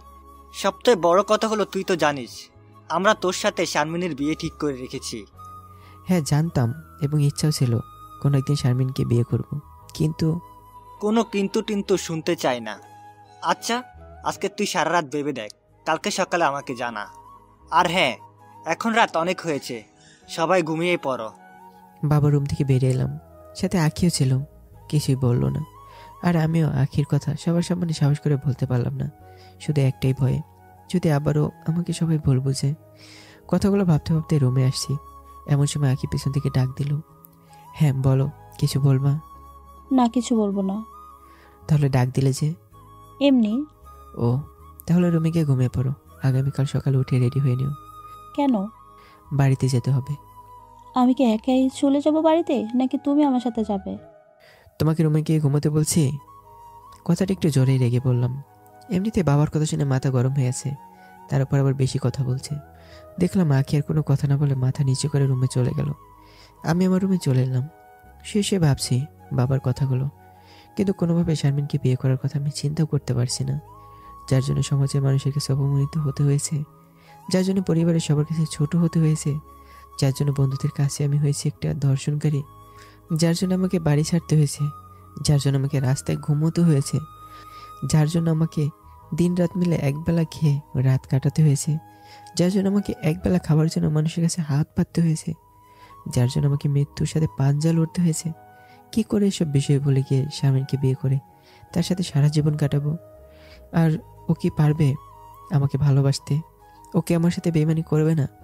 কি করে ভুলে যাব সেই দিনগুলোর কথা? কি করে ভুলে যাব শারমিনের করা ভুলের জন্য আমার শাস্তির কথা? আর কি করে আখির মতো মেয়েকে ধোকা দিয়ে শারমিনকে বিয়ে করব, যখন আমার পাশে কেউ ছিল না? তখন যদি আখি আর আন্টি না থাকতো তাহলে তো আমি মারাই যেতাম। নতুন করে আমাকে বাঁচতে শিখেছে যে মানুষটা, তাকে ধোকা দিয়ে শারমিনকে আমি কি করে বিয়ে করব? না, এই কিছুতেই আমি করতে পারবো না। আখিকে আমি কিছুতেই ধোকা দিতে পারবো না। না, আমি আখিকে ছাড়া কোনোদিন শারমিনকে বিয়ে করতে পারবো না। তাতে যদি বাবা আমাকে বাড়ি থেকে আবারও বের করে দেয়, তবুও হাসি মুখে আখিকে নিয়ে এ বাড়ি ছেড়ে চলে যাব। এমন সময় ফোনটা বেজে উঠলো। ফোনটা হাতে নিয়ে দেখতে পেলাম আন্টি কল করেছে। ফোনটা হাতে নিয়ে ভাবতে লাগলাম, আখি তো আবার সব কিছু বলে দিল না তো আন্টিকে। আচ্ছা, আগে ফোনটা রিসিভ করি, তারপর যা হবার হবে। ফোনটা রিসিভ করে সালাম দিয়ে জানতে চাইলাম, কেমন আছেন মা? আমি ভালো আছি, তোমরা কেমন আছো? আর তোমার বাবা মা সবাই কেমন আছে? আমরা ভালো আছি, আর মা বাবা ভালো আছে। কি করছেন মা? কিছু না বাবা। আচ্ছা, তোমরা বাড়িতে আসবে কবে? বাড়িটা যে ফাঁকা ফাঁকা লাগতেছে। এই তো মা, আগামীকাল সকালে আসছি বাড়িতে। কেন বাবা, মাত্র আজকে বাড়ি গিয়েছো আর কালকেই চলে আসবা? সত্যি করে বলো তো, বাড়িতে কি কিছু হয়েছে? অনেক কিছুই হয়েছে, আগামীকাল বাড়িতে এসেই বলবো মা। আচ্ছা ঠিক আছে বাবা। আখি কই? পাশের রুমে শুয়ে আছে। ও, তাহলে বাবা ভালো থেকো। আচ্ছা মা, আপনি ভালো থাকবেন, আর চিন্তা করবেন না, ঠিক আছে মা? ওকে। বলে আন্টি ফোনটা রেখে দিল। হঠাৎ আখির কথা মনে পড়লো। একটু আগে বেশি খারাপ ব্যবহার করেছে মেয়েটার সাথে, হয়তো আখি মন খারাপ করেছে। আর কিছু না ভেবে আখিকে ফোন দিলাম, কারণ এত রাতে তো আর রুমে যাওয়া ঠিক হবে না। রুমে গেলে যদি কেউ দেখে ফেলে তাহলে সর্বনাশ। কিন্তু এদিকে আখি ফোন রিসিভ করার নামই নিচ্ছে না।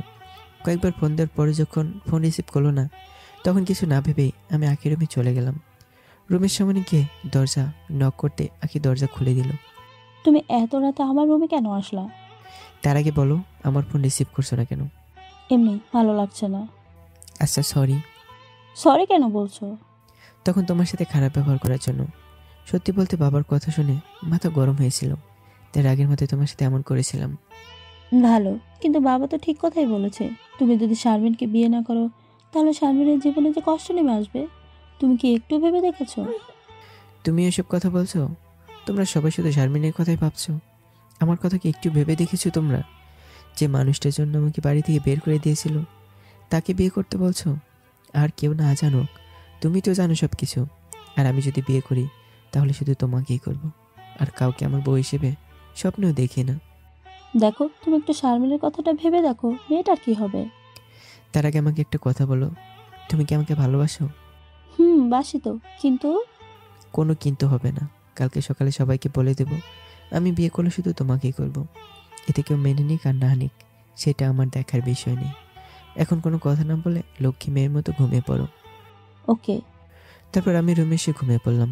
শুয়ে আবারও ভাবছি, কালকে সবাইকে আখির কথা বললে মা বাবা কি মেনে নেবে, নাকি আবার বাড়ি থেকে বের করে দেবে? আমি কিছুই বুঝতে পারছি না। এসব কথা ভাবতে ভাবতে কখন ঘুমিয়ে পড়েছি বুঝতেই পারিনি। হঠাৎ কারো কান্নার শব্দ শুনতে পেলাম। মনে হলো কান্নাটা আমার রুমের মধ্যে আসছে। হঠাৎ মনে হলো কেউ একজন আমার পা ধরে কান্না করছে। আজকে আমার ঘুমটা একটু বেশি ছিল, তাই বুঝি উঠতে একটু দেরি হলো। সত্যি বলতে কি, কোনো বিষয় নিয়ে যদি আমি চিন্তা করি তাহলে আমার ঘুমটা একটু বেশি হয়, তাই এমন হয়েছে। না হলে কি কেউ আমার পা ধরে কান্না করছে আর আমি কিনা তা বুঝতে পারিনি। এত সকালবেলা কে আবার কান্না করছে, তাও আমার পা ধরে। চোখে পর্যাপ্ত ঘুম থাকার পরেও আমি চোখ মেলে তাকালাম, কে কান্না করছে তা দেখার জন্য।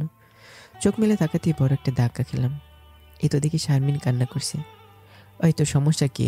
সকাল সকাল কী শুরু করছিস? তুই কি আমাকে একটু শান্তিতে থাকতে দিবি না? আচ্ছা সত্যি করে একটা কথা বলতো, আমি তোর কি এমন ক্ষতি করেছি যে তুই আমাকে এত কষ্ট দিচ্ছিস? আর তুই আমার পা ধরে আসিস কেন? পা তো ধরবো আমি তোর কাছে, কারণ ভুলটা তো আমার নয়। কি তুই আমাকে এত কষ্ট দিতে পারতি? দেখো, তুমি আমাকে যত পারো বকা দাও, যত পারো আমাকে তুমি মারো, আমি কিছুই বলবো না। শুধু একটা কথাই বলবো, তুমি শুধু আমাকে তোমার পায়ে একটু জায়গা দাও, আমার মান সম্মানটা একটু বাঁচাও। তুমি যদি তোমার পায়ে একটু জায়গা না দাও তাহলে আমার যে মরা ছাড়া কোনো উপায় নেই। দয়া করে তোমার পায়ে আমাকে একটু জায়গা দিয়ে তারপর আমাকে সারা জীবন যত পারে বকা দিও, যত পারো আমাকে মেরো, তারপরেও আমাকে তুমি ক্ষমা করে একটু জায়গা দাও। কী সব বলছিস? আর ক্ষমা, সেটা আমি তোর কাছে চাই। দয়া করে তুই আমার সামনে আসিস না, আমাকে একটু শান্তিতে থাকতে দে। দয়া করে তুমি আমাকে গ্রহণ করো, নয়তো আমার মরা ছাড়া কোনো উপায় থাকবে না। দয়া করে আমাকে ক্ষমা করে দাও। তুই এখন পা ছাড়, আর এখন আমার রুম থেকে বের হ। না, আগে বলো আমাকে তুমি ক্ষমা করে তোমার বুকে জায়গা দিয়েছো। কি করব? জায়গা দিব? সেটা আবার কেমনে দে? দেখো, তুমি যদি আমাকে এখন বিয়ে না করো তাহলে যে আমাকে কেউ বিয়ে করবে না, তখন আমার মরা ছাড়া কোনো উপায় থাকবে না। কি বললি তুই? আমি করব বিয়ে? হাসালি আমারে। তোর মাথা ঠিক আছে? আমি কি পাগল হয়েছি তোর মতো একটা খারাপ চরিত্রের মেয়েকে বিয়ে করব আমি, যার কাছে নিজের ইজ্জতের কোনো দামই নেই? তুমি যা ইচ্ছা তাই বলো, ভুল যেহেতু করেছি তাহলে শাস্তি তো পেতেই হবে। তবুও তুমি আমাকে বিয়েটা করো দয়া করে। কী সব বাজে বকছিস? আর পা ছাড়। না, ছাড়বো না। আগে বলো তুমি আমাকে মাফ করে দিয়েছো। তোরে পা ছাড়তে বলছি, কথাটা কানে যায় না তোর? বলছি তো, আমাকে তুমি যতক্ষণ মাফ না করবে ততক্ষণ আমি পা ছাড়বো না। ওই পা ছাড়, আর এখন আমার রুম থেকে বের হ। কথাটা একটু ধমক দিয়ে বললাম, আর দেখলাম কথাটা বলা মাত্র শারমিন আমার পাটা ছেড়ে দিল, কিন্তু রুম থেকে বের হবার নামই নিল না। তাই আমি মাকে জোরে জোরে ডাকতে ডাকতে আমি নিজের রুম থেকে বেরিয়ে এলাম।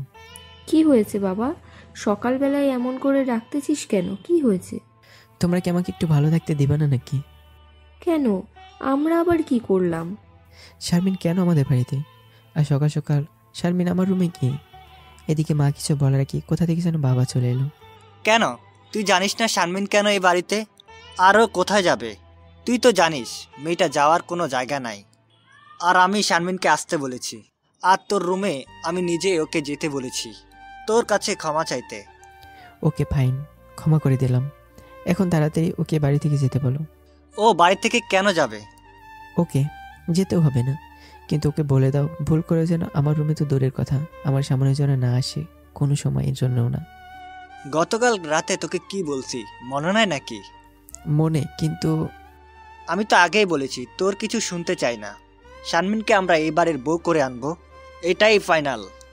বললেই হলো? আমি কোনোদিনও কোনোভাবে বিয়ে করবো না শারমিনকে, বুঝতে পারছো? তুই বিয়ে করবি না মানে তোর বাপও বিয়ে করবে। ওকে ফাইন, করে ফেলো তুমি বিয়ে, কে মানা করেছে তোমাকে? দেখ, কথা ঘুরাস না। কই আমি কথা ঘোরালাম? তুমিই তো বললে আমি বিয়ে করলে নাকি আমার বাপ বিয়ে করবে, আর আমার বাপটা তো তুমি, তাই তোমাকে বিয়ে করতে বললাম। ফাজলামির একটা সীমা আছে। আমিও তো তাই বলছি। মানে হলো তোমরা কিভাবে বলছো শারমিনকে বিয়ে করতে? তোমরা জানো না এই মেয়েটার জন্য আমার কি অবস্থা, তারপরে বলছো শারমিনকে বিয়ে করতে? এটা কি ফাজলামো না? যা হয়েছে সব ভুলে যা। আর তুই যদি শারমিনকে বিয়ে না করিস তাহলে এই মেয়েকে কে বিয়ে করবে? দয়া করে আমাদের কথাটা মেনে নে। সরি বাবা, আমি তোমাদের কথা মানতে পারবো না। দেখ, আমরা তোর বাবা মা, আর আমাদের কথা তোর কাছে কোনো গুরুত্ব নেই নাকি? ছিল একটা সময়, কিন্তু এখন আর নেই। একটা সময় তোমাদের কথা মানতে পারতাম, কিন্তু এখন পারবো না, কারণ তোমরা আমার জীবন থেকে নিজের গুরুত্ব তোমরা নিজেরাই কমিয়ে নিয়েছো। কি বললি তুই? আর এমন কথা বলতে পারলি? তোর জীবনে আমাদের কোনো গুরুত্ব নেই? না, নেই। আর হ্যাঁ, এমন কথা বলতে তোমরা বাধ্য করেছো। আর এই যে আমাকে তোমরা দেখছো, সেটা শুধুমাত্র এই আঁখি আর আঁখির মায়ের জন্য। এরাই আমার নতুন জীবন দিয়েছে। প্রায় 4 মাস আমি মৃত্যুর সাথে পাঞ্জা লড়েছি। তখন কোথায় ছিলে তোমরা? তখন কিন্তু তোমাদেরকে কাছে পাইনি, এদেরকে পাশে পেয়েছি। সো আমার জীবনের উপর তোমাদের সাথে তাদের অধিকারটা অনেক বেশি। তোমরা সেদিন আমার কথা বিশ্বাস না করে বাড়ি থেকে বের করে দিয়েছিলে, কিন্তু এরা সব কিছু শোনার পর তারা আমাকে আশ্রয় দিয়েছে। সেদিন কোথায় ছিল তোমাদের অধিকার? সেদিন আমি মাকে বলেছিলাম তুমি তো আমাকে বিশ্বাস করতে পারো, কিন্তু সেদিন নিজে জন্মদাত্রী মা আমাকে বিশ্বাস করেনি, বরং আমার দিক থেকে মুখ ফিরে নিয়েছিলেন। কই সেদিন তো তোমরা একটিবারের জন্য ভেবে দেখোনি? আমাকে বাড়ি থেকে বের করে দিলে আমি কোথায় যাব, কি খাবো, কোথায় থাকবো? তোমরা জানো সেদিন বাড়ি থেকে বের হওয়ার পর দিনে একবেলা খেয়ে থাকতে হয়েছে আমাকে, কারণ আমার কাছে তো টাকা নেই। কই ছিল সেদিন তোমাদের অধিকার? আর এখন যখন তোমরা জানতে পেরেছো আমি নির্দোষ, তখন তোমরা অধিকার দেখাতে এসেছো। একটা কথা কান খুলে শুনে রাখো, আমার উপর তোমাদের কোনো অধিকার নেই। তোমাদের ছেলে সেদিনই মারা গেছে, যেদিন আমাকে তোমরা বাড়ি থেকে বের করে দিয়েছিলে। আর হ্যাঁ, আরেকটা কথা, আমি যদি বিয়ে করি তাহলে আঁকি কি করবো? আর কাউকে না। বুঝতে পারছো? বুঝতে পারছো তোমরা? মেনে নিবা কি না না নিবা সেটা তোমাদের ব্যাপার, সেটা আমার দেখার বিষয় না। বেরিয়ে যা আমার বাড়ি থেকে, খুব বড় হয়ে গেছিস তাই না? এক্ষুনি বেরিয়ে যা। যাচ্ছি, তবে একটা কথা শুনে রাখো, শুধু জন্ম দিলেই মা বাবা হওয়া যায় না। শুধু জন্ম দিলেই যদি মা বাবা হওয়া যায়, তাহলে যারা সন্তান জন্ম দিয়ে যারা এই সন্তানের ডাস্টবিনে ফেলে দেয়, তাহলে সেই সব মানুষের মা হতো। যে মা বাবা সন্তানের জন্য কোনো দায়িত্ব পালন করবে না, সেই সব মা বাবা কোনোদিন সন্তানের উপর অধিকার খাটাতে পারবে না। কোনো সমস্যা নেই, আমি চলে যাচ্ছি, তবে তোমরাও বুঝবা কোনো একদিন। কথাটা বলে আঁকিকে রেডি হতে বললাম। তারপর আঁকিকে নিয়ে বেরিয়ে পড়লাম। রাস্তায় এসে কিছু খাবার কিনে খেয়ে নিলাম। এই শোনো, কিছু বলছো না যে তুমি? কি বলবো বলো, তোমার পরিবারের মানুষগুলো কেমন জানো? আচ্ছা বাদ দাও তো তাদের কথা। এই শোনো, বলো। তুমি তো আবার আমাকে কোনোদিন ছেড়ে যাবে না তো? কখনো না। তারপর অনেক কথা হলো। কথা বলতে বলতে আমরা বাড়িতে পৌঁছে গেলাম। বাড়িতে এসে মাকে সব বললাম। মা সব শোনার পর বলল, এসব নিয়ে চিন্তা না করতে, কিছুদিন পর সবাই মেনে নিবে। আর যদি মেনে না নেয় তাতে কি, আমরা আছি তো।